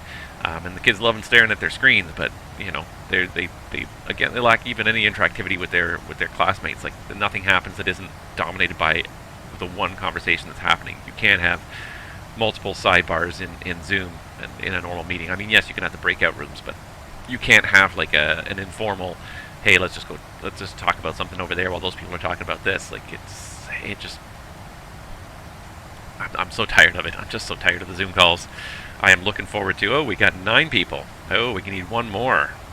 I'm just looking forward to going back to normal one of these days. Anyways, but yeah, it seems like the airlines are starting to ramp up their schedules a little bit in hopes of some summer traveling.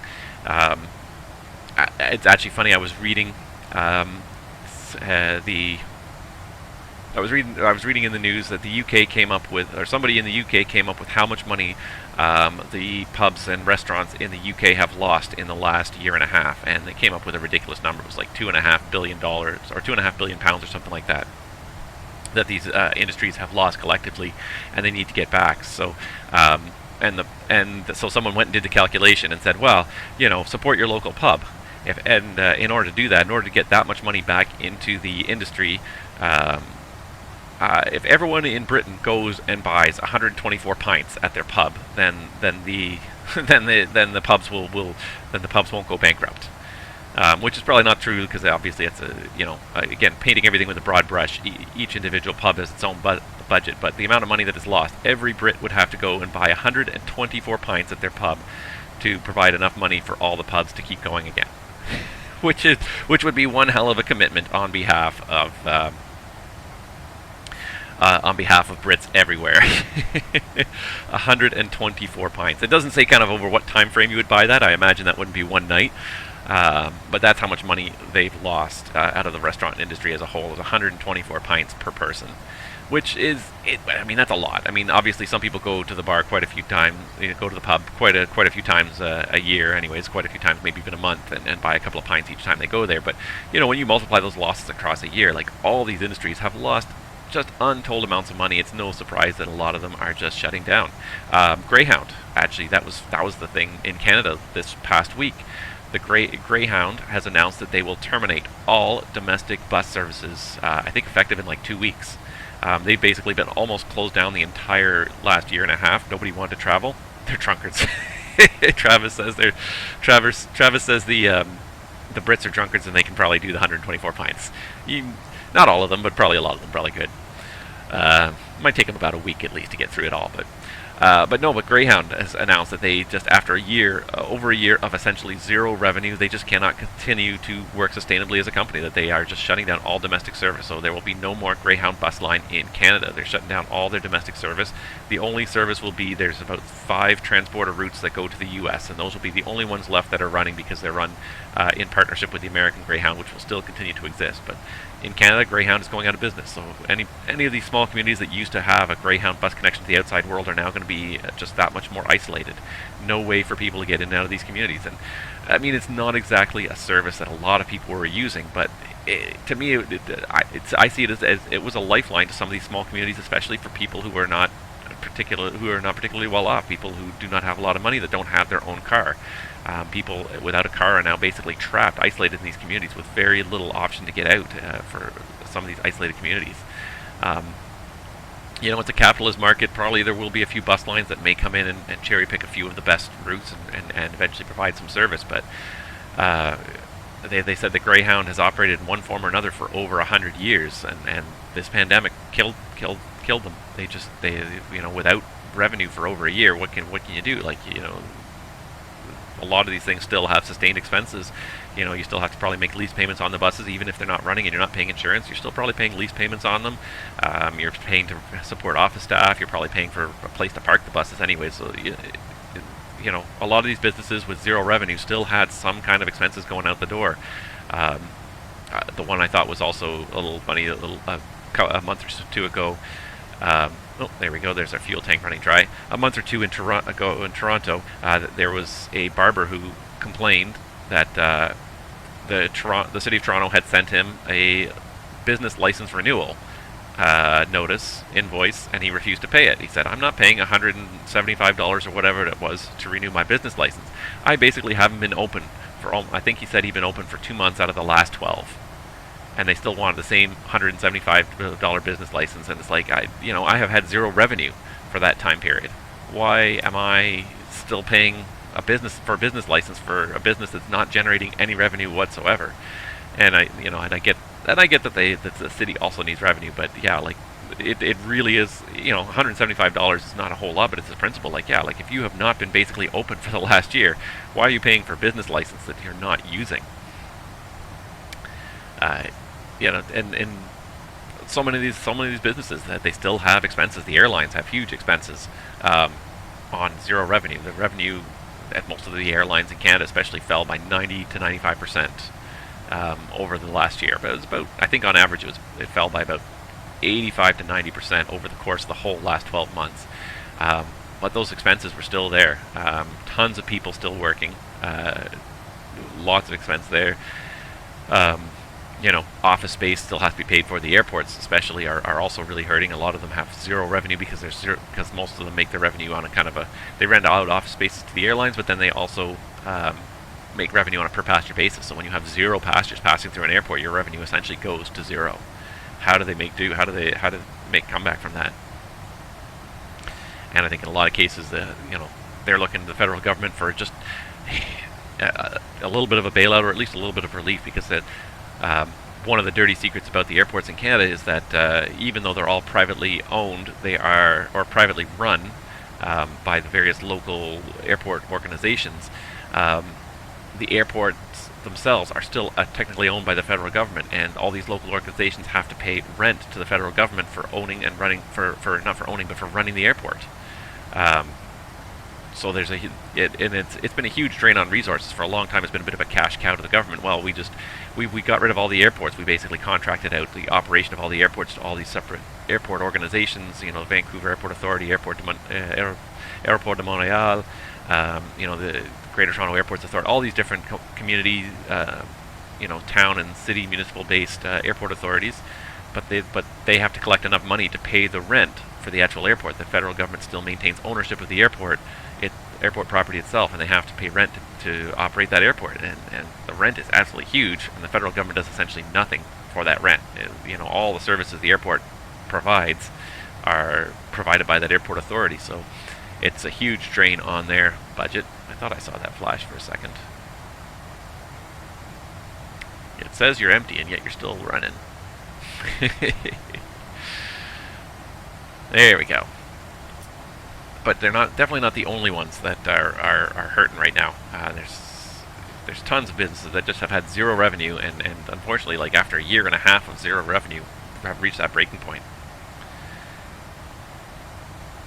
Wonder how many of these businesses are going to be there in the long run. One that disappointed me a little bit was LaserQuest shut down permanently. That was like 6 or 9 months ago. They just could not see a sustainable path forward. They had to pay rent on all their locations, and they couldn't afford anything because nobody can get together to play laser tag.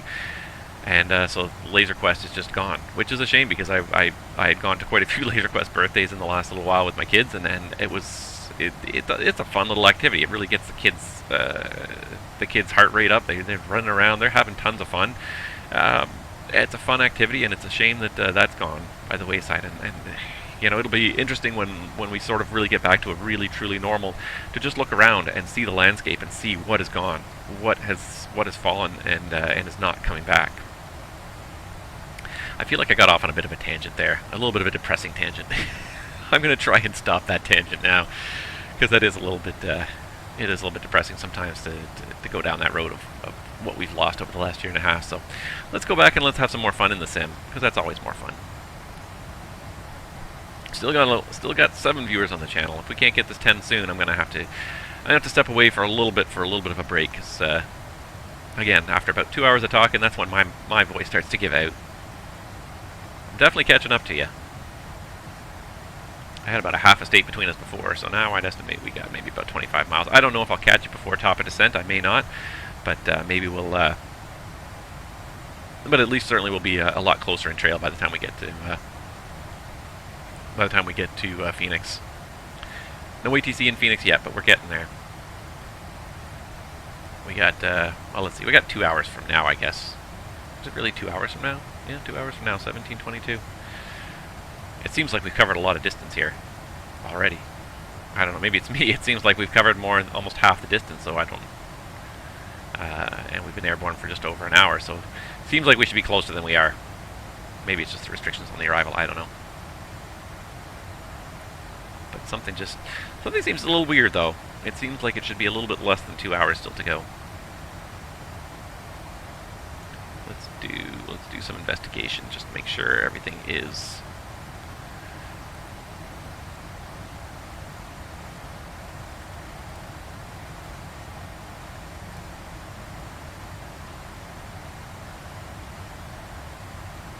So let's just go ahead and step through our legs here as we go through arrival. I think the only thing is probably this long vector leg here. Alright, let's see here. If I go vector leg here, and so what we can do is route data. So O base at 1707, and then all is at 1713. No, that's a pretty reasonable transition, about About 6 minutes there. Okay, no, it just seems like we're already almost at the halfway mark. It seems like 2 hours is almost too much time still to go. Maybe the arrival slows us down early. Let's just have a look at the arrival while I'm thinking about it, and just make sure we've got altitude restrictions at the appropriate place so our top of descent point is correctly estimated. So let's go terminal charts, clip, Phoenix. So we're on the Eagle 6 RNAV arrival. And let's just do that anyways for now. Let's see here, Eagle 6.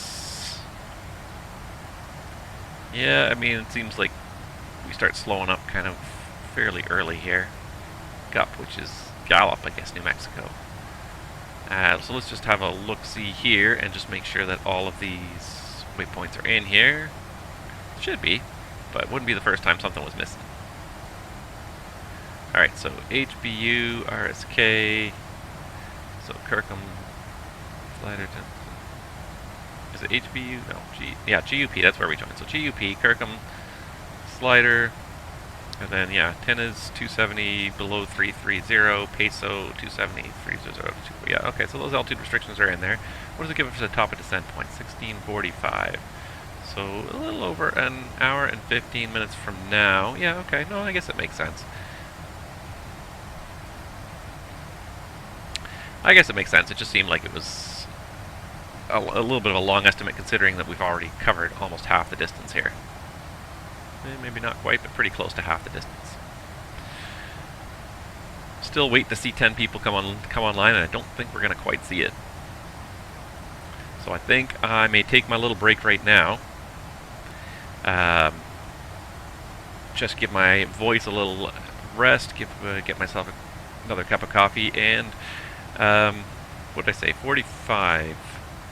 And I don't plan on, by any means, staying away for that long. I'm just looking for a short break here where I can stop talking for a few minutes. 16:45, so it's an hour and 50 minutes till our top of descent point. I want to be back here at least 30 minutes before that. I'd say no less than 30 minutes before that. So I'm going to take a break here for about 40 to 45 minutes here. And then we'll come back for the top of descent point here at 16:45. And of course, if we get any ATC online, and it could happen, then we'll come back before that for sure. But I think that's what we're going to do, because my voice is wearing out. So I'm going to say no later than about 16:15. We're going to be back, and that'll give us 30 minutes of setup time for our arrival into Phoenix. And that should be good. So, yeah, that's all I'm going to do for now, guys. Not quite getting that hitting that viewer target, so that's unfortunate. But what are you going to do? If you know anybody that wants to watch and enjoys flight sim, then get them on here. Like I said, we'll be back in about 45 minutes. If I even get 10 people during the arrival into Phoenix, I'll still run the failure then. So I'm still looking to see if it happens. I'm still watching the viewer numbers. But in the meantime, I think we're going to step away for a little bit. Just give me a little break. So, Squibbly, I'm still watching for you there. You're up at 380 though, I think, right? So, yeah, you're up at 380. So I don't think, even if I catch up to you here, we're not going to run into each other at least, because I think I'm going to overtake you at some point soon here. But we'll see what happens as we get a little closer in. So yeah, I'm going to step away for about 45 minutes, guys. Thank you so much for watching. I hope you guys are enjoying the stream, and no later than about quarter after the next hour, we're going to be back in the flight deck getting ready for our arrival into Phoenix. So stick with me until then, guys, and we'll see you all real soon.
Alright guys, Captain Nav's back with you once again. Welcome back into the flight deck, guys. Thank you very much for your patience while I took my little break there, but everybody needs a break once in a while.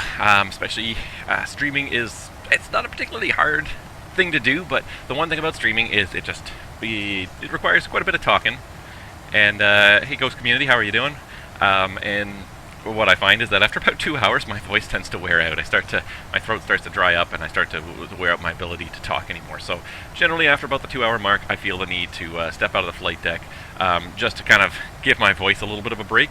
So I appreciate your patience with that as I do it over and over again. But I find otherwise, yeah, like I'm just so tired, or not so tired, but like my voice is so worn out after about 2 hours that I can't keep going. So, but welcome back into the flight deck, guys. Thank you so much for still being here. We're going to do a quick little status update. I just want to start off by saying that if I'm still willing to do this failure, so if we can get 10 viewers into this channel in the next 20 to 30 minutes, then we will do a failure on the way into Phoenix. If I can get up to 10 viewers on the channel at the same time, then I will trigger the failure on the way into Phoenix. But in the meantime, we're going to start setting up for arrival into Phoenix. So just a quick check, first of all, of the airplane to make sure we got no yellow lights, no caution lights.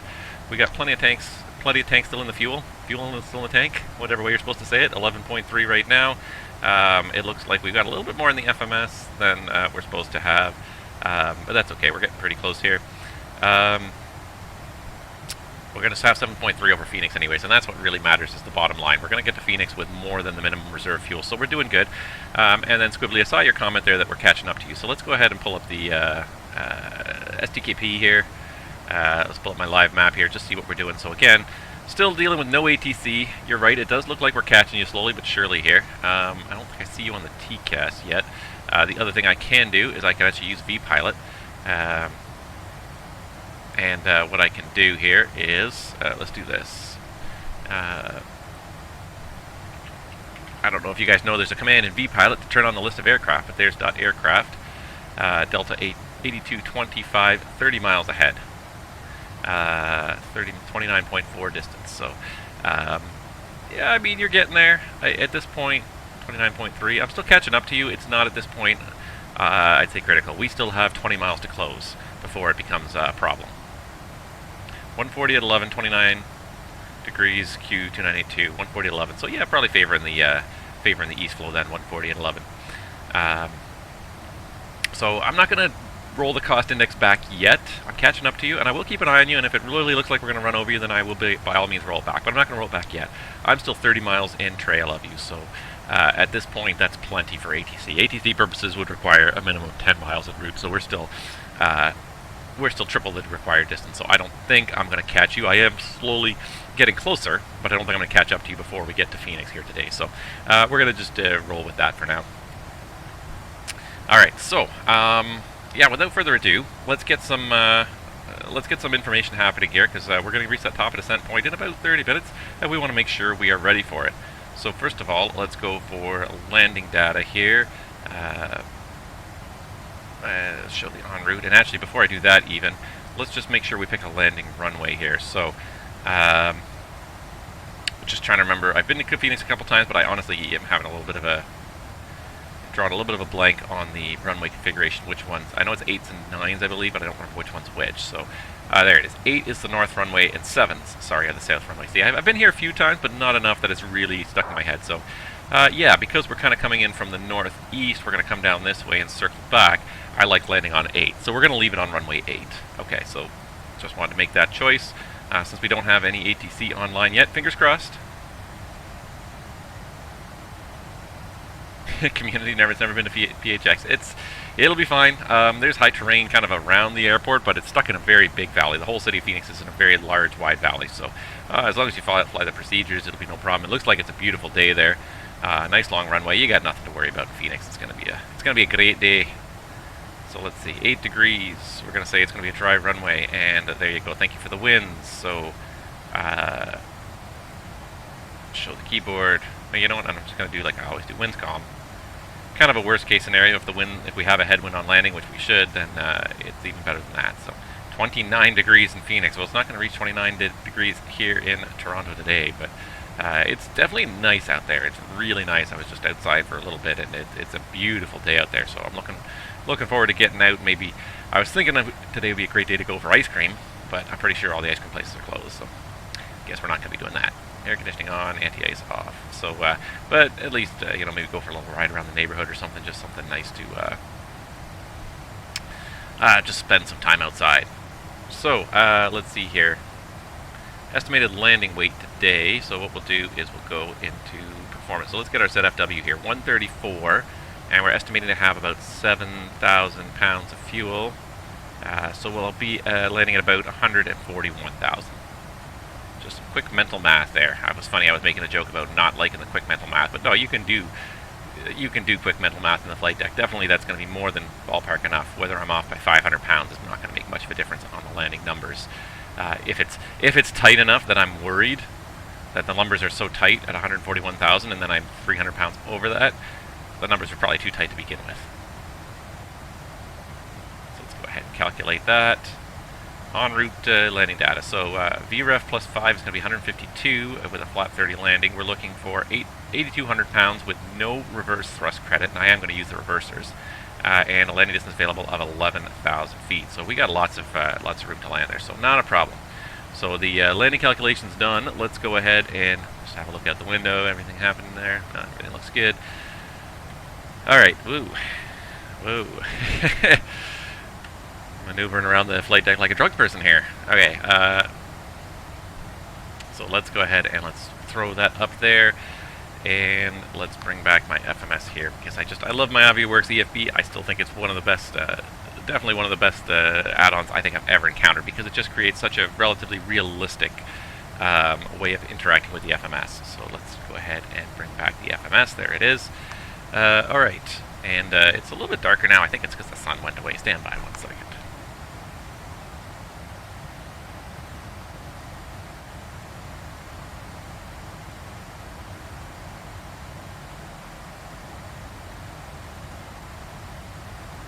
I don't know if that increased the contrast at all or not on there. It looks like it's really dark for some reason. Is it running out of batteries or something? No, it's still got lots of battery power left. I'm not sure why it's choosing to be so dark here, but we can always try to fix that. It's getting to be an old tablet too, so it doesn't. This tablet's pretty old. Oh, there we go. Oh, it figured it out a lot better there. But it's yeah, it's an old tablet. It's one that I had basically lying around that wasn't being used for anything else, so I commandeered it for my FMS, and it really is quite a useful little tool here. So let's just make sure we have our approach ref here of 149 in there.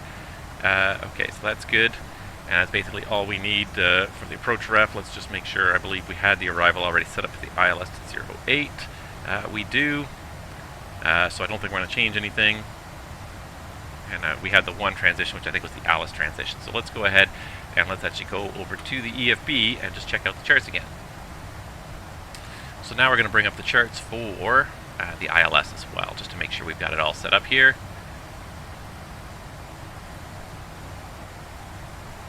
You don't have to worry about getting in the way. There's very little traffic out there, so if I have to extend my downwind for an extra 3 miles, it's not gonna hurt anybody too much here. So we need to add on the approach. So we're going to be doing the ILS to runway 8. All right, and we have the Alice transition. We probably won't need to go that far out, but we have it programmed in there, and we got all the rest of the fixes in there. So let's just check the legs page. Alice. Okay, so we got to scroll through the whole arrival here just to make sure everything's there. Alice, intercept, Sarte, Hi Kid, I like Jamel, what's up? What's up? Alright, that all seems to be in there, so that's good. Alright, so we need to set up the ILS 111.75 and 078.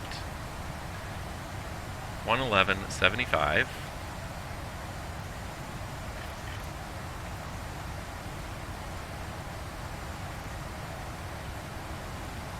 111.75 is set for the sides, and set course on your side 78. Haha! I win that one. Course 78 set. Thank you. It's a Boeing, so I don't only need the frequency, but I also need the front course set. The front course does not automatically set itself, so I have to set the front course every single time. There we go. We got that set up there. I'm just trying to think now. I think that's almost everything. Oh, we need an MDA as well. That's what we need. MDA, look at the charts here. 1368 is the MDA. So let's get that on here.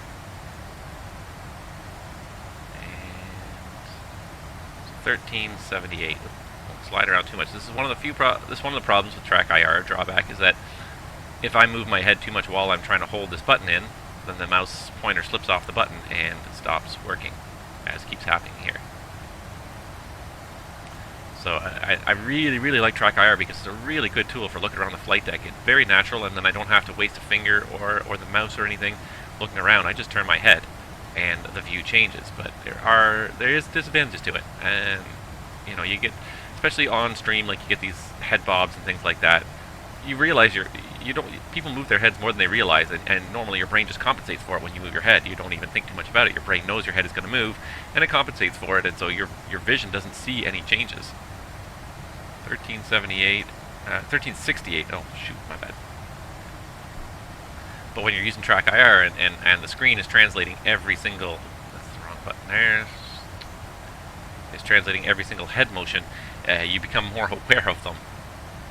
Alright, so, what was it? The altimeter.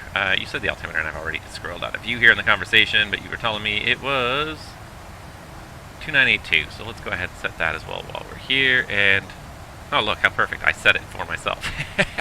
By accidentally hitting the switch, I set the right thing. Okay. 3 knots. A hot air balloon. Flying the DC-3.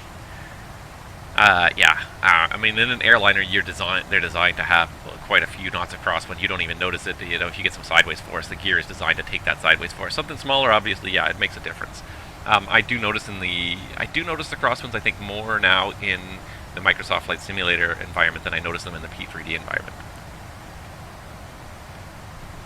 It's not that you can't deal with them, because you can absolutely deal with them, but you do have to do a proper technique. You do have to crab into the wind. You do have to transition to a side slip at the last minute to get a really nice, straight, aligned touchdown without drifting. No, yeah. 3 knots is not a lot of a crosswind, but I mean, it also depends on the airplane type. Some are much more squirrely in crosswinds than others. Tail draggers, for example, are often very squirrely in crosswinds as well, so you need to be a little bit more careful with them. Alright, I believe we got everything set up for the arrival now, so are you ready for the approach briefing? Ready. And before I even do that, let's just set up this arrival as well here in FS2 crew so it makes all the appropriate calls. Star, ILS, landing flap 30, bleeds on, final approach course fix, altitude is going to be, it's like 3,000 it was up. Minimum's 1368, and if we have to go around, the altitude is 5,000. Runway conditions dry, auto brake 2, and let's make sure that that is set before I have a chance to forget. As DX, yes. Single engine taxi. Oh, I should. You know what? I'm gonna put yes. Once we're done the brief, I'll review single engine taxi. Power area, APU, final sector. I will say yes. Alright, so that's all good. Yeah, DC3 tail draggers are squirrely in crosswind. So if you're flying the DC3, yeah, I would be concerned over a crosswind. I would say it should be able to handle it, but definitely you're going to need to be a little bit more focused than you will if you're flying an Airbus, for sure. That's weird. Just got disconnected from the network.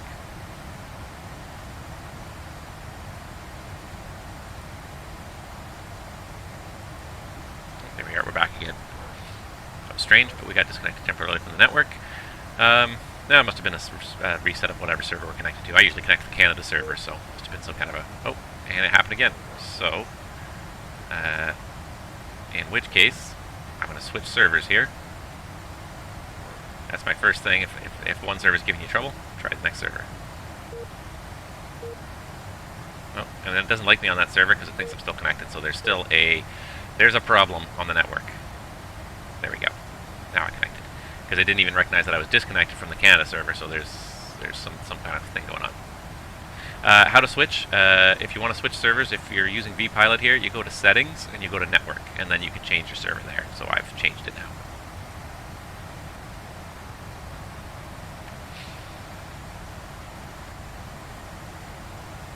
At 2,000 feet, yeah, you can't float too long on that one. You're going to have to nail that landing pretty well. Okay, I was going to do a briefing here. I keep getting distracted by one thing after another, so okay. Let's do this. Alright, so I already asked him if he's ready for the approach briefing. We got everything in there. I've got the FMS in the corner just for you guys to see and follow along. So today, the speeds are in and the distances are checked for landing. We're going to be doing the Eagle 6 RNAV arrival into Phoenix. This is on plate. Oh my gosh, the dog is just barking at something. Hold on one second.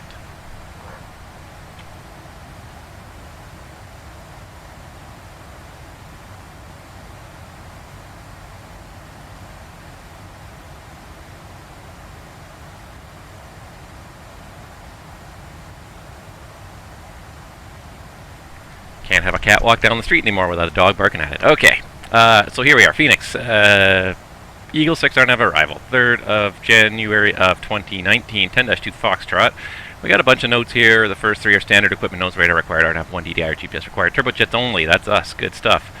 File gallop or Zuni transitions only, winds over ATC only. Gallop and Zuni transitions for non-GPS air. No, that's not us. Landing east for non-GPS. No, that's not us. Okay, so we're good. We are GPS equipped. We're all good.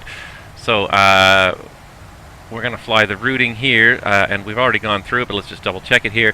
So we got Gallop, Kirkham. We're already past Gallop. On our way to Kirkham. Slider. Then we do Tinnas at 270 knots at or above 33 or at or below 330. Excuse me. Peso at 270. Flight level 300 to 240. Eagle at 260 above 180. And then we do Homer 250 below 17,000. Botix 14 to 13,000. Geno 230. So Botix 14 to 13. Geno 230 between 11 and 12. Then we go to Queenie 210 at 10,000 feet. Heine at 210 at 7,000 feet. right turn to O-base at 210 at 7,000 feet. And then after that, it's the straight-off vector. So we continue on that same 258 heading until we get turned around for the ILS, which if there's no ATC online, it doesn't look like there's going to be, then we'll do it ourselves once we're sure we're clear of all the traffic. The approach today is the ILS to runway 08 in Phoenix, plate 11-3, effective on the 29th of May of 2020. Loci SYQ-1175 and 078, the inbound course. Again, I'm just going to check. 078, 078, 1175, set on both sides. Okay, verified. Was up 3,000 feet. We've got that... yes, we got that in the FMS. And the ILSDA of 1368, we did set that. We set it wrong initially, but we know it's set now. The touchdown zone at 1118, and again. So we got 1368 is set there, and 1,100 feet our landing field elevation is set. The sector altitude, we're going to be coming in from the northeast sector initially. That's where the highest terrain is, 6,200, around the PXR VOR, which is Phoenix, which is basically on the field, just east of the field. So initially 6,200, and we'll eventually begin to 5,800.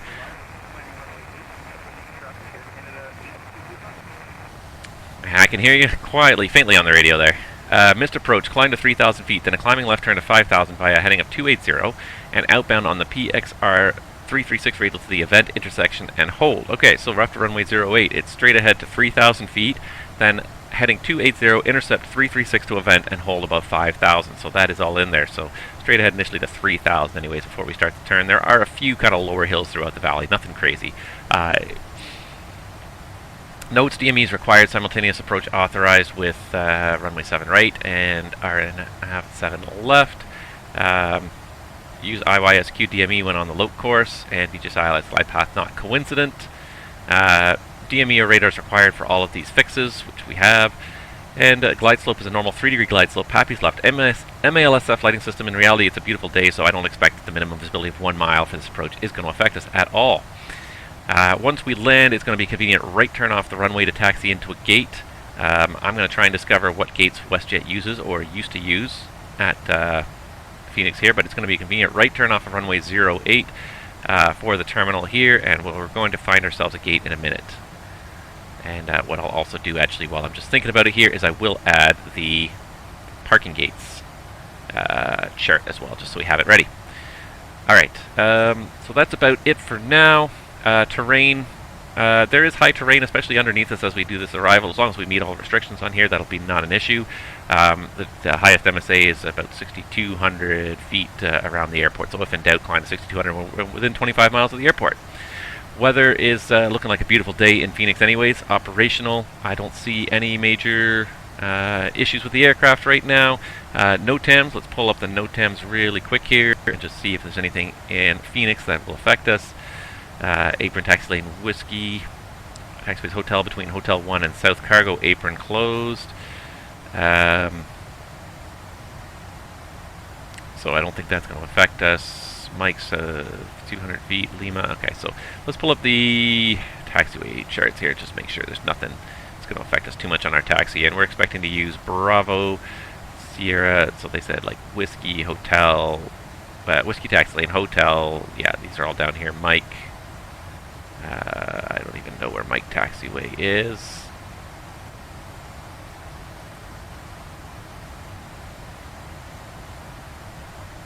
I don't even see it here anywhere. Taxi lane Mike. Oh, taxi lane Lima between Alpha 3 and Alpha 9 closed. Charlie between Sierra and Romeo closed. Charlie between Sierra and Romeo. Oh, this whole stretch of Charlie is closed there. Okay, so there's some construction going on there. So we'll have to make sure we watch out for that. Centerline markings. Delta between Delta 8 Tango closed. Okay. Oh, lots of construction going on. Foxtrot. Oh, to aircraft with wingspan more than 135 feet. That's not us. So we're actually good there. Gotta make sure you read the whole thing. There's construction adjacent. Foxtrot 8 closed to aircraft. That's not us. SIDS. Approach procedures, ILS, Loc 8, circling Cat 8, not applicable because of the crane. Zulu 8, ILS 8, autopilot coupled approach not applicable below 1,300 feet. Which is pretty much the minimums anyway, so we'll just have to make sure we disconnect before the minimums. Jesse to arrival, and that's it. Okay, so that's it for our NOTAMs. And fuel, we got 9.1 in the tanks. We're still showing 7 something in there. We're going to be at our top of drop very soon here. 9.1 right now. We're showing 7.3, 7.1-ish. Our minimum is 5.1, I believe. So we got lots of extra fuel still. We got about 2 tons of extra fuel. We can hang out for at least 15 minutes before we have to consider diverting to an alternate. That's all I get. You try to get... Okay, well, let's talk about... I'll talk about the AI matching in a minute anyways, because, yeah, that's important. But, yeah, I think that's everything. So, any questions? No questions. All right, and because we're getting very close to that top of descent here, 7,000 feet.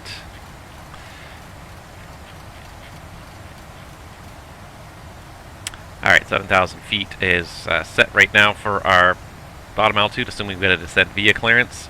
And let's see, still catching up to you, but you're still ahead of me, so I think we're going to be okay. I'll keep an eye out for you on the arrival. As we start slowing anyways, it's not going to be as much of an issue. Canada server works. I'm on USA East now, so I mean it doesn't make too much of a difference, but that's one thing I find is that every once in a while one of the servers will kind of hiccup a little bit, and your best bet is to just switch to a different server and hope it gets better. So that's about it, I think, for the arrival. Yeah. So how do you deal with the AI model matching? And that is one continual, and that is probably one of the biggest problems with VATSIM, is that they support AI model matching, but they don't really provide too much guidance on it. And they did for a little while now too. They had the Fly AI system going on there for a little while before the permission to use it got revoked. And that's unfortunate because the Fly AI system was super simple to set up. You just ran this executable, it just downloaded. It just scanned your hard drive for whatever models you might already have and downloaded everything you didn't have, and it was there. It was set up, and it would also help configure your vPilot automatically because it was all built into the sim.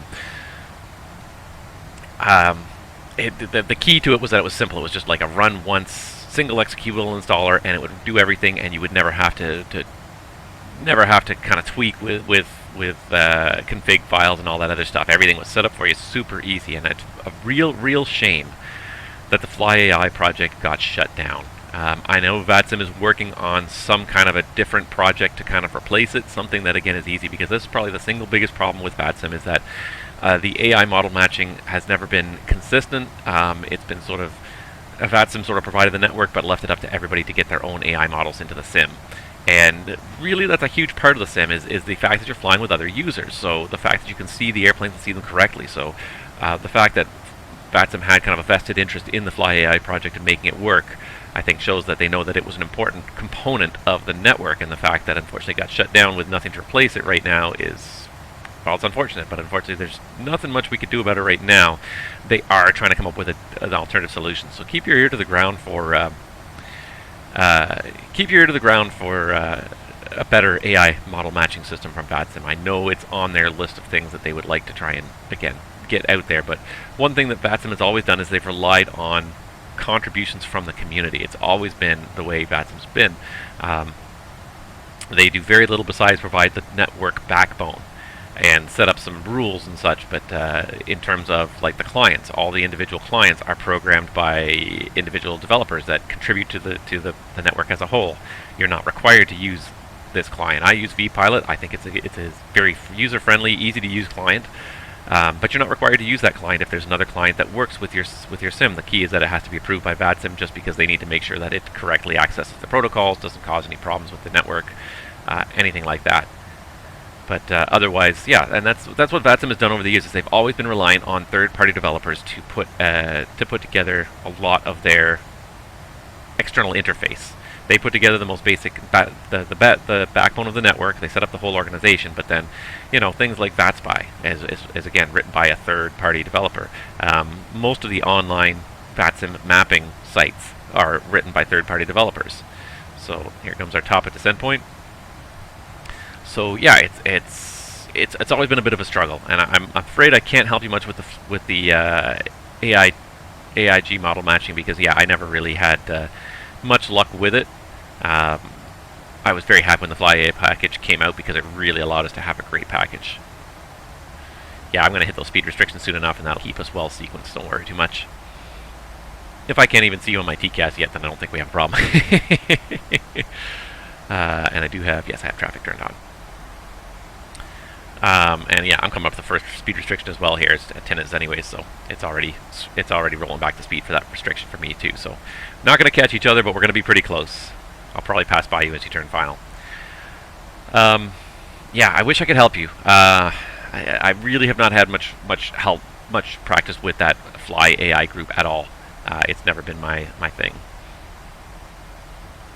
But I feel your pain. Without the model matching, it becomes very frustrating. Microsoft Flight Simulator is another example right now of a sim that doesn't really have good model matching because they don't have a lot of models built in there.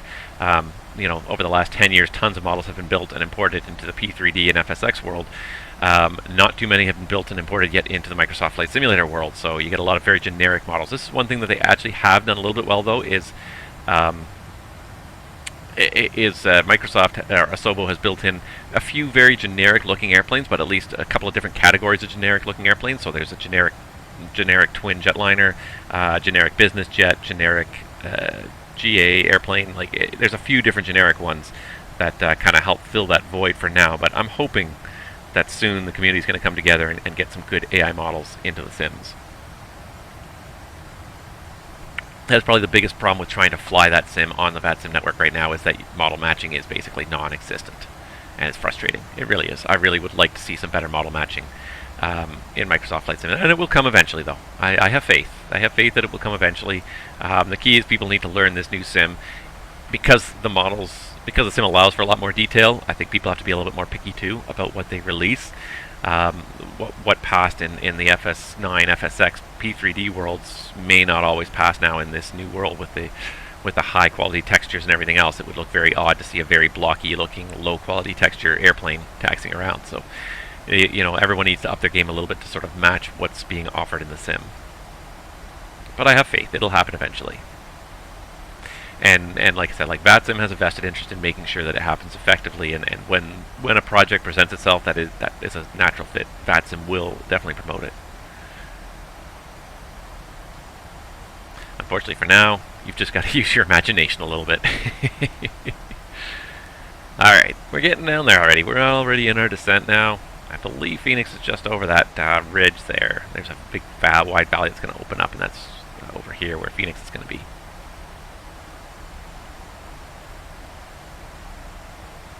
I guess we should do this. Descent checklist. Descent checklist. Pressurization. Landing altitude is 110 feet. Recall checked. Auto brake level 2. Landing data. VREF 149. Altimeter. Sorry. Minimums 1368 feet set. Checked. Approach briefing. Complete. Checklist complete. Yes, this is the only flight I'm doing today. The next flight I have in my pilot's life career is from Phoenix all the way back up to Vancouver, so that's going to be another 3 to 4 hour flight. I don't have that in me today. I did 2 last time because the first one was a super short leg, Victoria to Vancouver. So I did a double header last time because that flight was super short, but the next leg I have to do is quite long, so I'm not going to be doing that today. I'm going to probably save that for next Saturday. But if you're interested in, you're going to turn around to Toronto, hey, more power to you. I'm going to go out and probably spend some time outside because, like I said, it's a super nice day out there. I might try and get some yard work done. Pull some weeds because it seems to be a never-ending job to pull the weeds. But yeah, next weekend I will definitely be doing that last leg of my career from of this schedule, anyways, from Vancouver up, or from Phoenix up to Vancouver, and then that'll be it. So probably next Saturday morning. And if you're interested in watching the stream, though, tomorrow night I'm going to be doing the other side of the stream. So tomorrow night I'm going to be streaming on VATSIM as a ATC. I forget what I believe I had put in Montreal. I can't honestly remember what I put in now.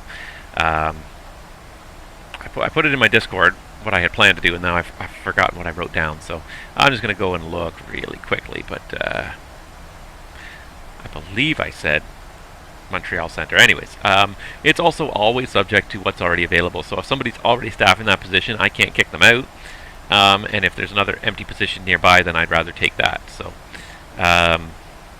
no, Moncton Centre actually. Okay, so I was planning to do Moncton Centre for my Sunday night stream. So, yeah. So if you guys are around tomorrow, Sunday night after 01 Zulu, I'll be streaming live ATC from Moncton Centre.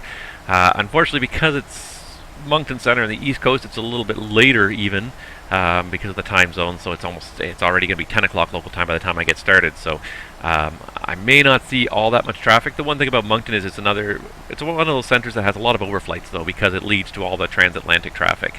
So all the transatlantic traffic from the Northeast and Midwest U.S. overflies Moncton generally to get to and from the routes.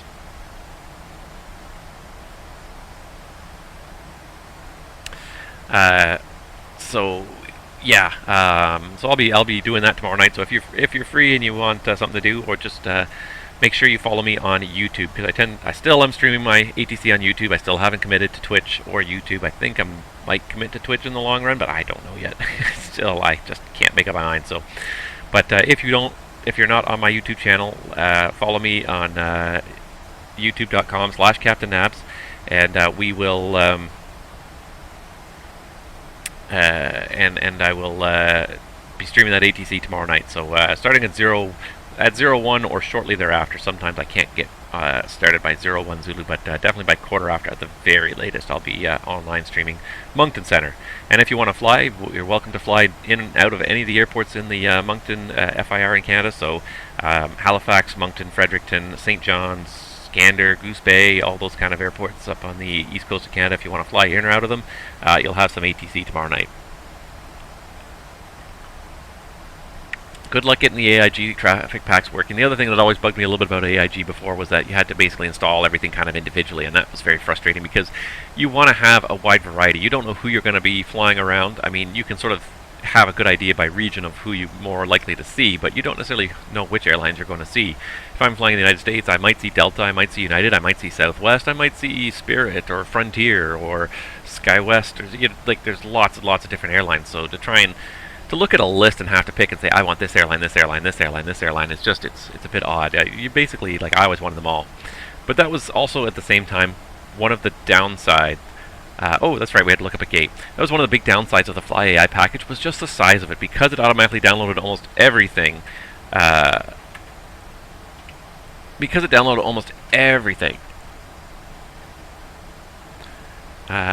see here if I can find it here.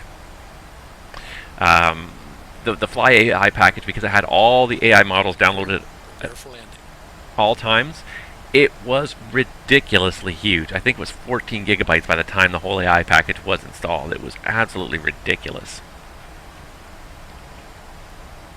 Let's see if I can find some airport information here. Phoenix, Terminal 4, or whatever that means. Terminal 4.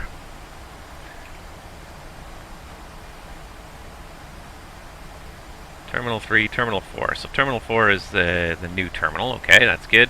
And what I'm going to do really quickly is flight aware it up here and just see if there's been a flight from, well, anywhere. I'm going to do Calgary even to Phoenix. I doubt there's been a Winnipeg direct flight anytime recently. So I'm going to do Calgary to Phoenix and see. Yeah, no, they're still flying. So let's see here. Gate Bravo 25.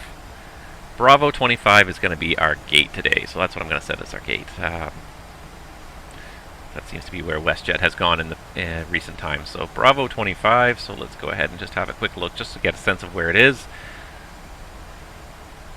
Loading chart, loading chart, here it is. Okay, so Bravo 25, right here on the northeast corner here. So, yeah.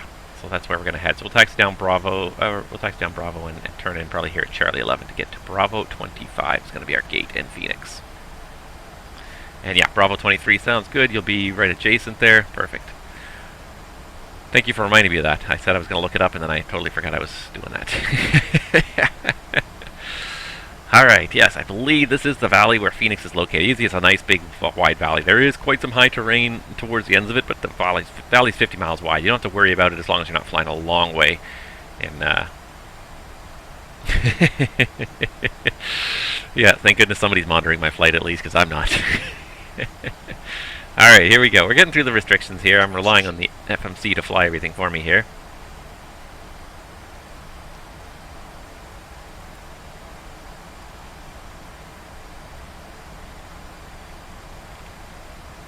Set 2982.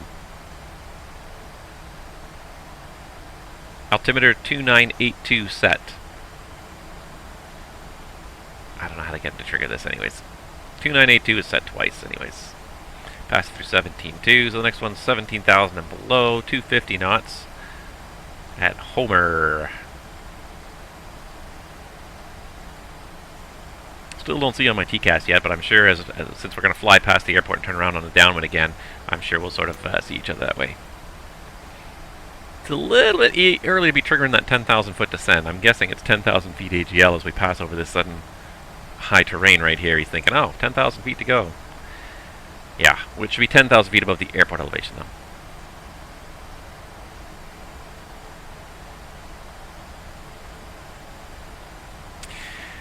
Yeah, the FMC is certainly, it can be nice. It makes you a bit lazy sometimes as a pilot. The one thing I'll say is that I recently have been flying the CRJ in the Microsoft Flight Simulator world, and it has an FMC, but it doesn't have an auto throttle, so it doesn't have VNAV tracking, and so there's a lot of manual managing of the descent anyways that has to happen, which is quite...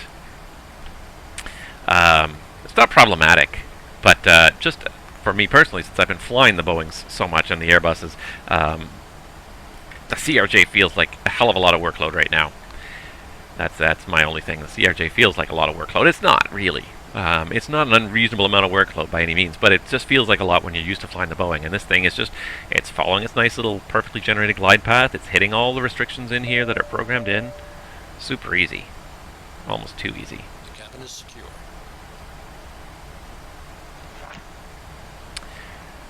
Yeah, so what's the SOP? That's a great question. What's the SOP for lights and such, and the seatbelt sign? And most airlines, a lot of airlines, if they don't fly in mountainous terrains, they'll just say 10,000 feet. But then the airplanes that do fly in mountainous areas, so into Denver and other places like that, Salt Lake City, they'll usually just simply say 10,000 feet above the airport. So whenever you're 10,000 feet above the airport is when you should be triggering the lights, triggering the seatbelts to prepare for landing. That's the general rule of thumb. So it's not above the terrain per se, and it's not above sea level. It's above the airport, which makes sense because that's really what determines how long you have until you land. Is what's the elevation above the airport. Yeah, the CRJ. Don't get the CRJ just for model matching because the CRJ, unfortunately, like the way Microsoft Flight Simulator is set up, a lot of the model matching is not great yet. Even when I have people flying beside me when we're doing group flights in the CRJ. Microsoft will, or vPilot will default to a business jet instead of showing a CRJ, even though I have CRJ models available. I think I have to tweak the model matching a little bit, but I shouldn't have to tweak the model matching that much. It should be able to find them better. It should be able to find the actual models in there a little bit better, so I find it a little frustrating. I think we're going to have to find a better way to generate some custom rule sets, I think, for Microsoft Flight Simulator. But we shouldn't have to do too many custom rule sets. I think there should be better detection of what the airplanes you have actually are in your sim. So it seems like the airplanes in the sim are not, the model matching to airplanes in the sim is not great yet at Microsoft Flight Simulator. But again, it's a work in progress. There's Phoenix. That's the airport that just clicked into view right there with all the vectors and everything. 8 nautical miles to Queenie. Okay. Oh, there you are. I see you now. Yeah, you are probably about, what scale am I on here? Yeah, you're about 8 miles ahead, so he'll be okay. If it gets a little closer, I'll slow it up even more, but I'm following the speed gates as well, so we're slowing at the same rate, more or less.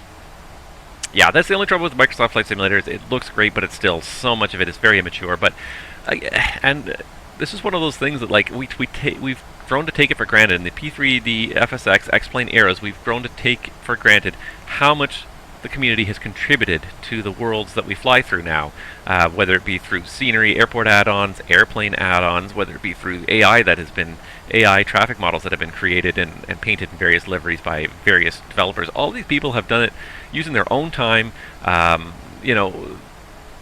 contributing their own time to and their own skills to the community to make it a better place.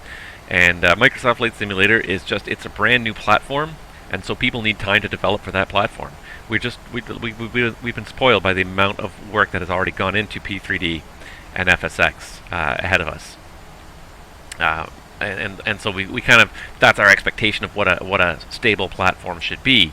But we forgot what it was like in the first year that FSX came out. The first year that FSX was out there on the market, it had, you know, the same things as Microsoft Flight Simulator. It wasn't a very stable platform, had very little in the way of add-ons. And it took, you know, 10, 12 years for us to get into the huge market that we know and love now.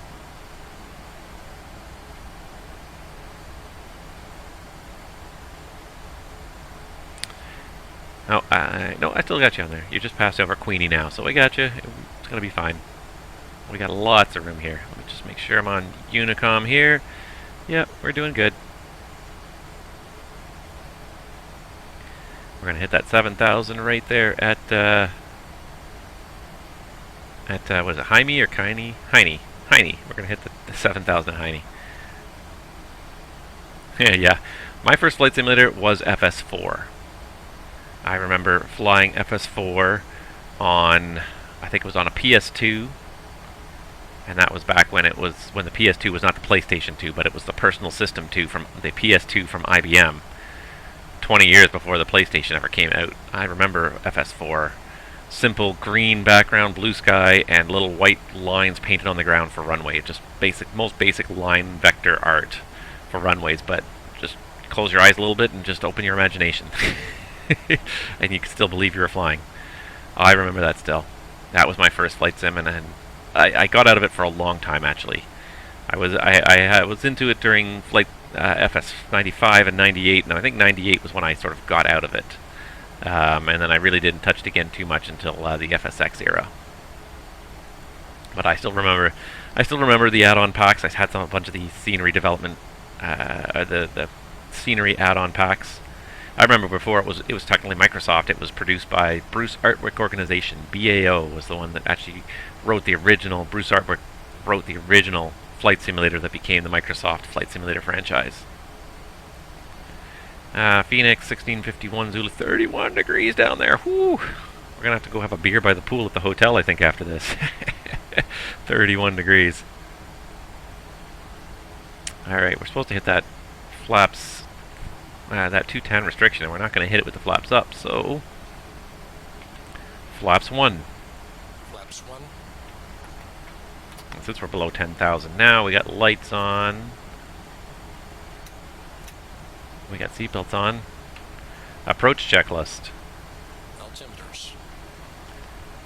2982 set. Cross check. 2982 set. 82 set. Approach checklist complete.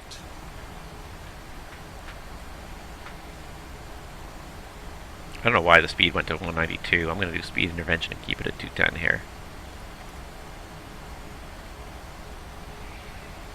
I also feel like my frame rate is really falling here now that Phoenix is over there. One thing I need to do is make sure that I'm not in live map, because live map tends to be a bit of a memory hog, so we're going to get rid of live map.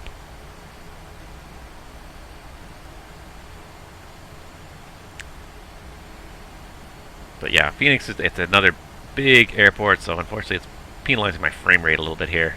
And I found that one thing I found too is that the Sim Toolkit Pro, it's a great tool, but it's also starting to turn into a bit of a memory hog again. And it seems to do this every couple of versions. It goes from being very memory efficient. They add a few new features. It becomes very, very much a processor, not a memory hog, but a processor hog.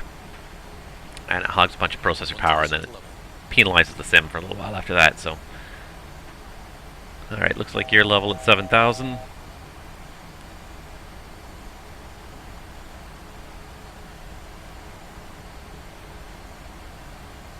Yeah, and the vintage airplanes are some really nice airplanes. I mean, that's real aviating. Like this glass cockpit stuff is almost too easy sometimes. You know exactly where you are at all times. When you had little more than just like a little needle on a radio dial, and that was how you had to figure out how you were, no wonder you needed a full-time navigator just to figure that out. Come on, load the scenery. There's lots of textures there. I know. You can do it. You can load it. There you go. Alright. And you can probably go down a little lower than 7,000 on this side. The MSAs are like 5,000, and you can see outside right now, like it's a beautiful day. You can start down a little lower. You don't have to go all the way out to join final really far out there. 7,000 is just an altitude that gives people a very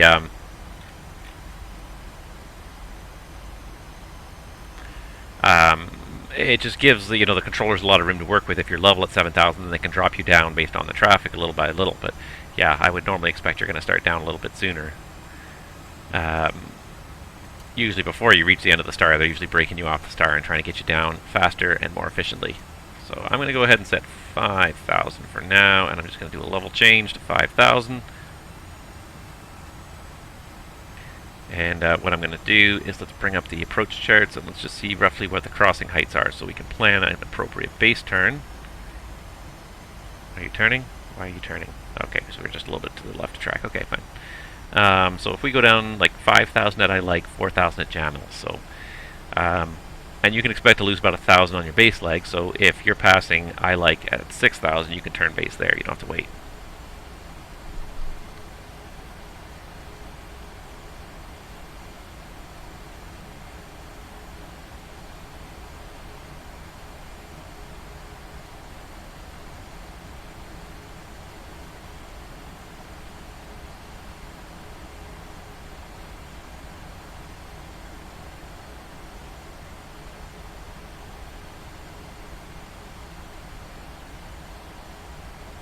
$5,000.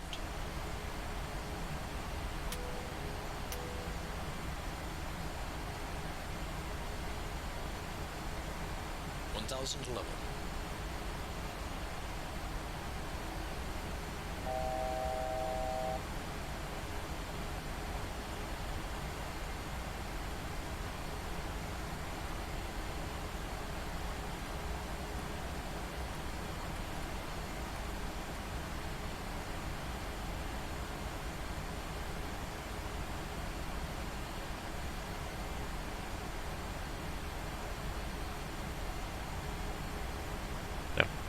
Alright. Oh, I see you're on the base turn there. Excellent. Sorry, I had someone come in to ask me a question there. They always do at the worst times. Flaps 5. Flaps 5. Flaps 5. Phoenix traffic, good afternoon. WestJet 1342 is approximately 10 miles northwest of the field on a left downwind of runway 08 to follow the Air Canada in. See if we can spot you here for the first time since we started this here. Okay, so you are now at about our Phoenix traffic, Air Canada 10 o'clock. There you are. Approximately 4 miles from the airport, turning final runway 8, Air Canada 8225, Phoenix traffic. There you go. Just passing to beam you there, so it's probably a good time for me to turn base as well.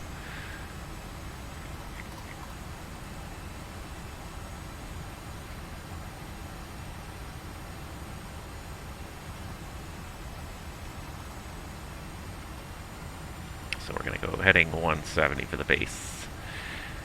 And then we're going to try and activate a good inbound leg here. So we're going to probably intercept it at Hike It. So we put Hike It up there, but then we put in our inbound course of 079.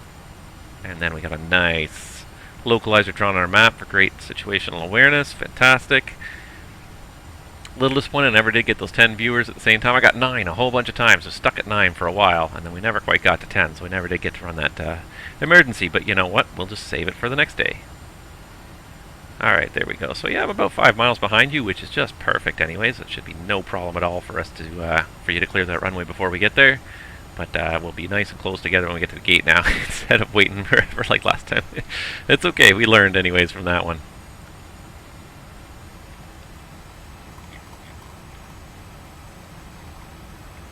Alright, heading 110. Probably didn't need to quite go out this far, but that's okay. We'll make it.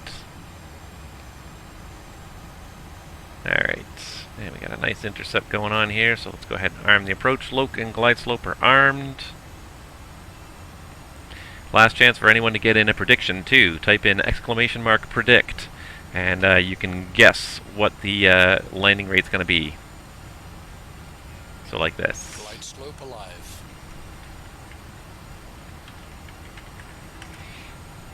If you think I'm going to be 2 feet per minute, you put predict 2. Squibbly 155. You're probably going to be a winner there. Unless I really grease this thing. 153. The one thing I'll say too, and we discovered it last time I think, is it's the closest without going over. So it's Price is Right rules. There's Loke. So it's the closest person who's the closest without going over is the one who is the winner. So low balling's probably good, but yeah, ruthless. I know. You got the shaft from him. All right, turning final. Let's see here. We got like 7 miles in trail here. We're doing fine. We got a long final going on here. Phoenix traffic, WestJet 1342 is established on a 12-mile final, runway 08. There we go, fly pretty much the length of the Phoenix Valley here. Down to the Phoenix Sky Harbor Airport. I guess the one thing I'm just looking here. Air Canada 8225 and a 4.5-mile final, runway 8. Phoenix traffic. Alright, and we do have glide slope, so the go-around altitude is set. It was 5,000, I believe, right? Yes, 5,000 is the final one, yep. And we got the inbound course set, 078, looking good, looking good. Now we're starting to catch up to you a little bit, but it'll be fine, don't worry. I watch this on the radar scope all the time. I know what good spacing looks like and generally how people get off the runway, so fear not. We're catching you, but I don't think it's going to be an issue. You're about 5 miles ahead, that's plenty. Just getting a little stuttery as the airport keeps loading here.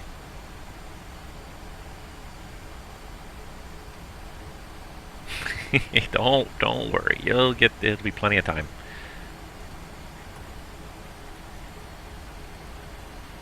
Gear down. Gear down. Flaps 15. Flaps 15.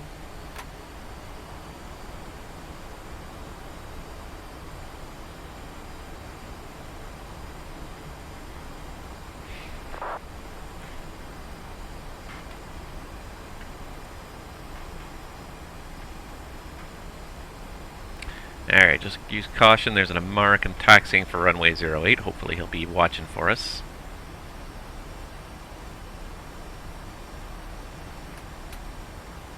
Speed brakes are armed. Checked.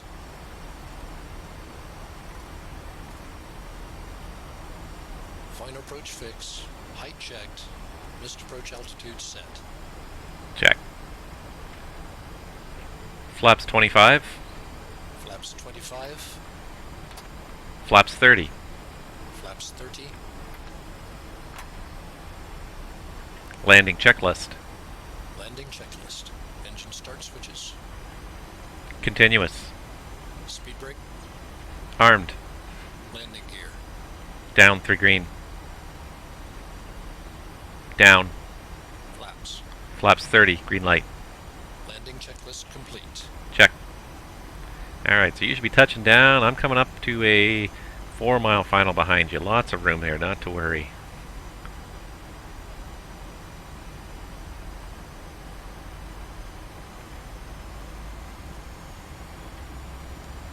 Phoenix traffic, WestJet 1342, 3-mile final, runway 08.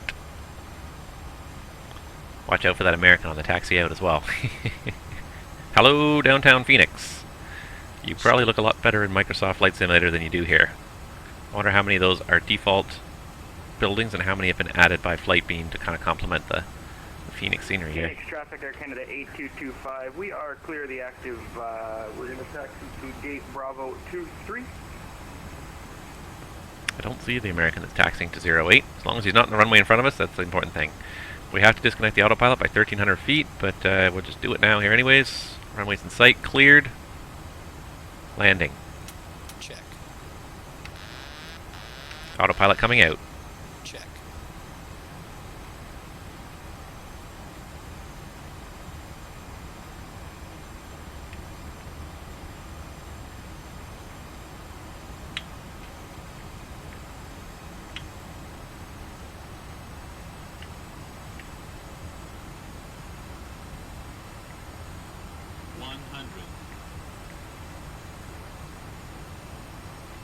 50, 30, 20, 10. Well, pulled up way too much there. Floated right through the touchdown zone. Yeah. Come on. Check. Get her down. There's the American Break taxiing up. out. Reversers normal. Floated right through that touchdown zone.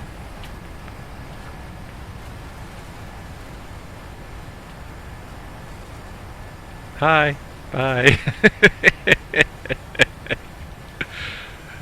Oh, good times. Auto brake disarmed. 60 knots.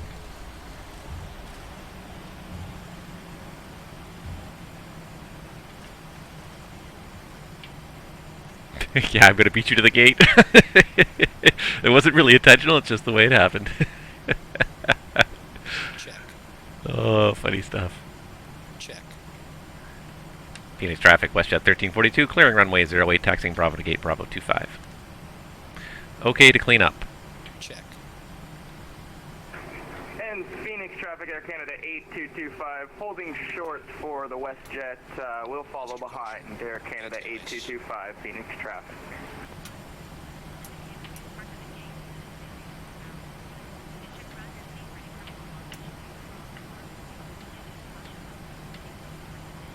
Alright. Just loading up the, let's get the lights off. And just loading up the GSX to make sure it's got us at the right gate here. So Bravo 25 should be around that corner. I hope I got the right gate. I'm just going to double check here. Gate, no, see I had the wrong gate. Gate Bravo. And then Bravo 25. I had just gate 25. Bravo 25. And actually what we're going to do is we're going to go right in here because otherwise we're going to go too far. We don't need to follow me. Should have some, there you go, some vehicles appeared right there along with a big stutter while they loaded.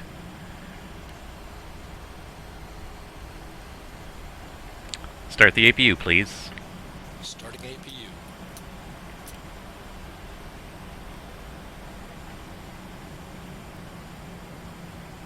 And are we on Quebec? Is this Quebec right now? I'm not even sure. I didn't even pull up my taxi chart here yet. I have a good sense of where I want to go, and we don't have any ATC, so I'm just not listening to anybody, apparently. Yeah, so I took Charlie 11, and then, yeah, it's going to be the Quebec entry there. So which one is 25? I'm going to guess it's the one that's on a bit of the diagonal there.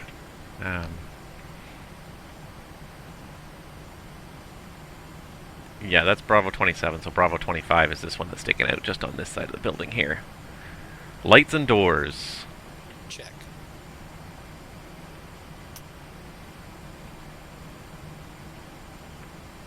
I do love this, though, the fact that it's got one of those... Disarm doors and cross-check. It's one of the few airports in the world that has a bridge over an active taxiway right there. The monorail that goes between the two. And apparently it's big enough, it was designed to put a 747 underneath it. Supposedly it's that tall that you can slide a 747 under it. No problem at all for the 37 to get underneath it.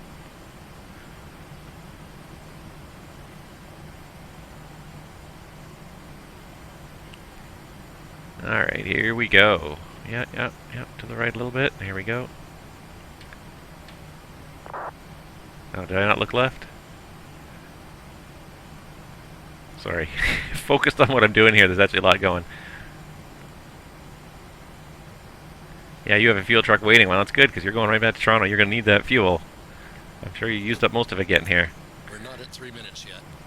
Okay. He says we're not at 3 minutes yet. Alright, we're waiting. Stand by.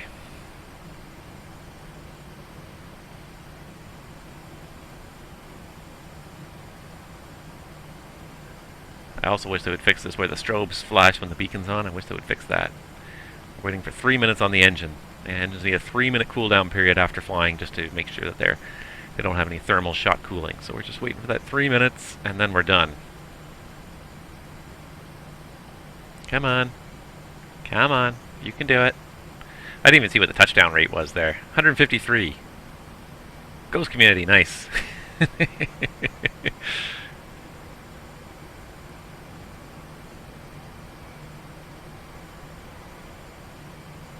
Yeah, well, if I'm landing, if you're flying the DC-3, yeah, I'm probably going to be a lot faster than you. Are we at 3 minutes yet? That's got to be 3 minutes by now. Show me your timer, buddy. I don't see a timer going anywhere. Oh, wait, there is a timer. He does start a timer. Holy shit. And it's 4 minutes, so yeah, I don't know what you're talking about, buddy, but we long reached that 3 minutes.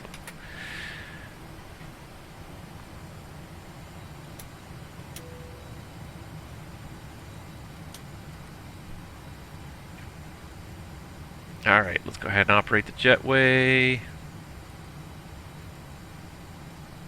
And then once that's done, we can start deboarding.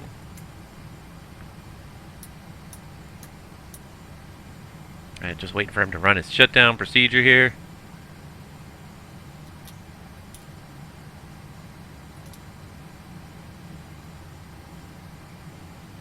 Brake fans are probably on, yeah. It's hot out there too, so that energy, that brake energy is not going to dissipate into the atmosphere easily with the temperatures out there. And you notice this in the real airplanes too. Here's a funny thing you'll also notice too. The sunny side of the airplane cools slower than the shady side. So whichever side is facing, well, south in the northern hemisphere, whichever side is facing the sun during the day, that side stays warmer a lot longer than the side that's facing the sun, or the side that's shaded more by the airplane. You'll notice that as you're watching the brakes cool during a turn. Shutdown checklist. Shutdown checklist. Fuel pumps, off. Probe heat, off. Hydraulic panel, set. Flaps, up. Parking brake. Set. Engine start levers. Cut off. Weather radar. Off.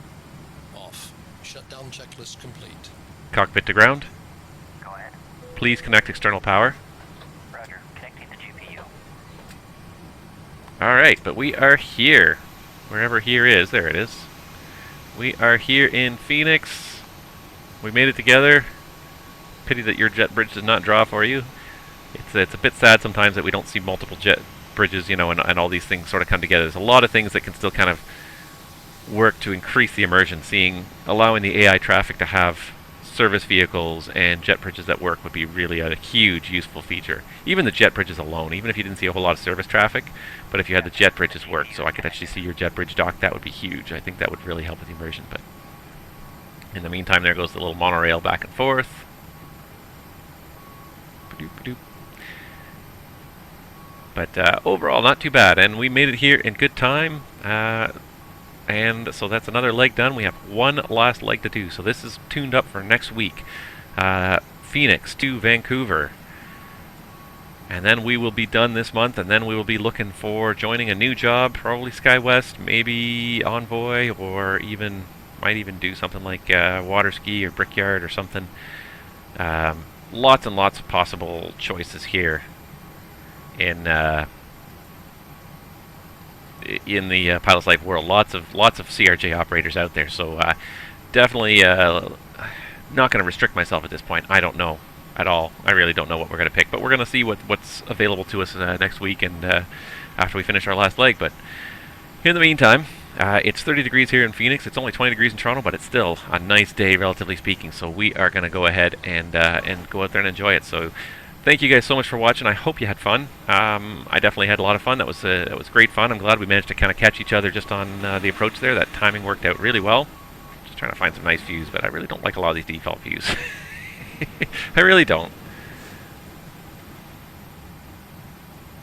Stuck in the terminal. Anyways, there we go. We'll just go with that one still.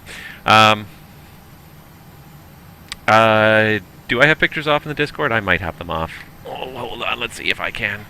I didn't want to turn it into a huge long thing, but let's see if I can turn this on here. Give me 1 second, and I'll see if I can set it up.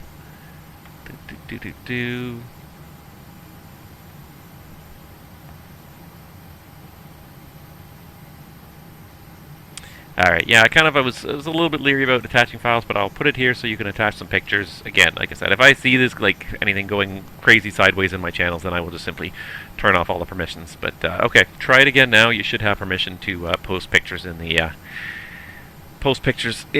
channel. But in the meantime, for everybody else, thank you so much for watching. I hope you guys have all had fun. That was a good adventure. It's a pity we didn't get quite to the threshold for...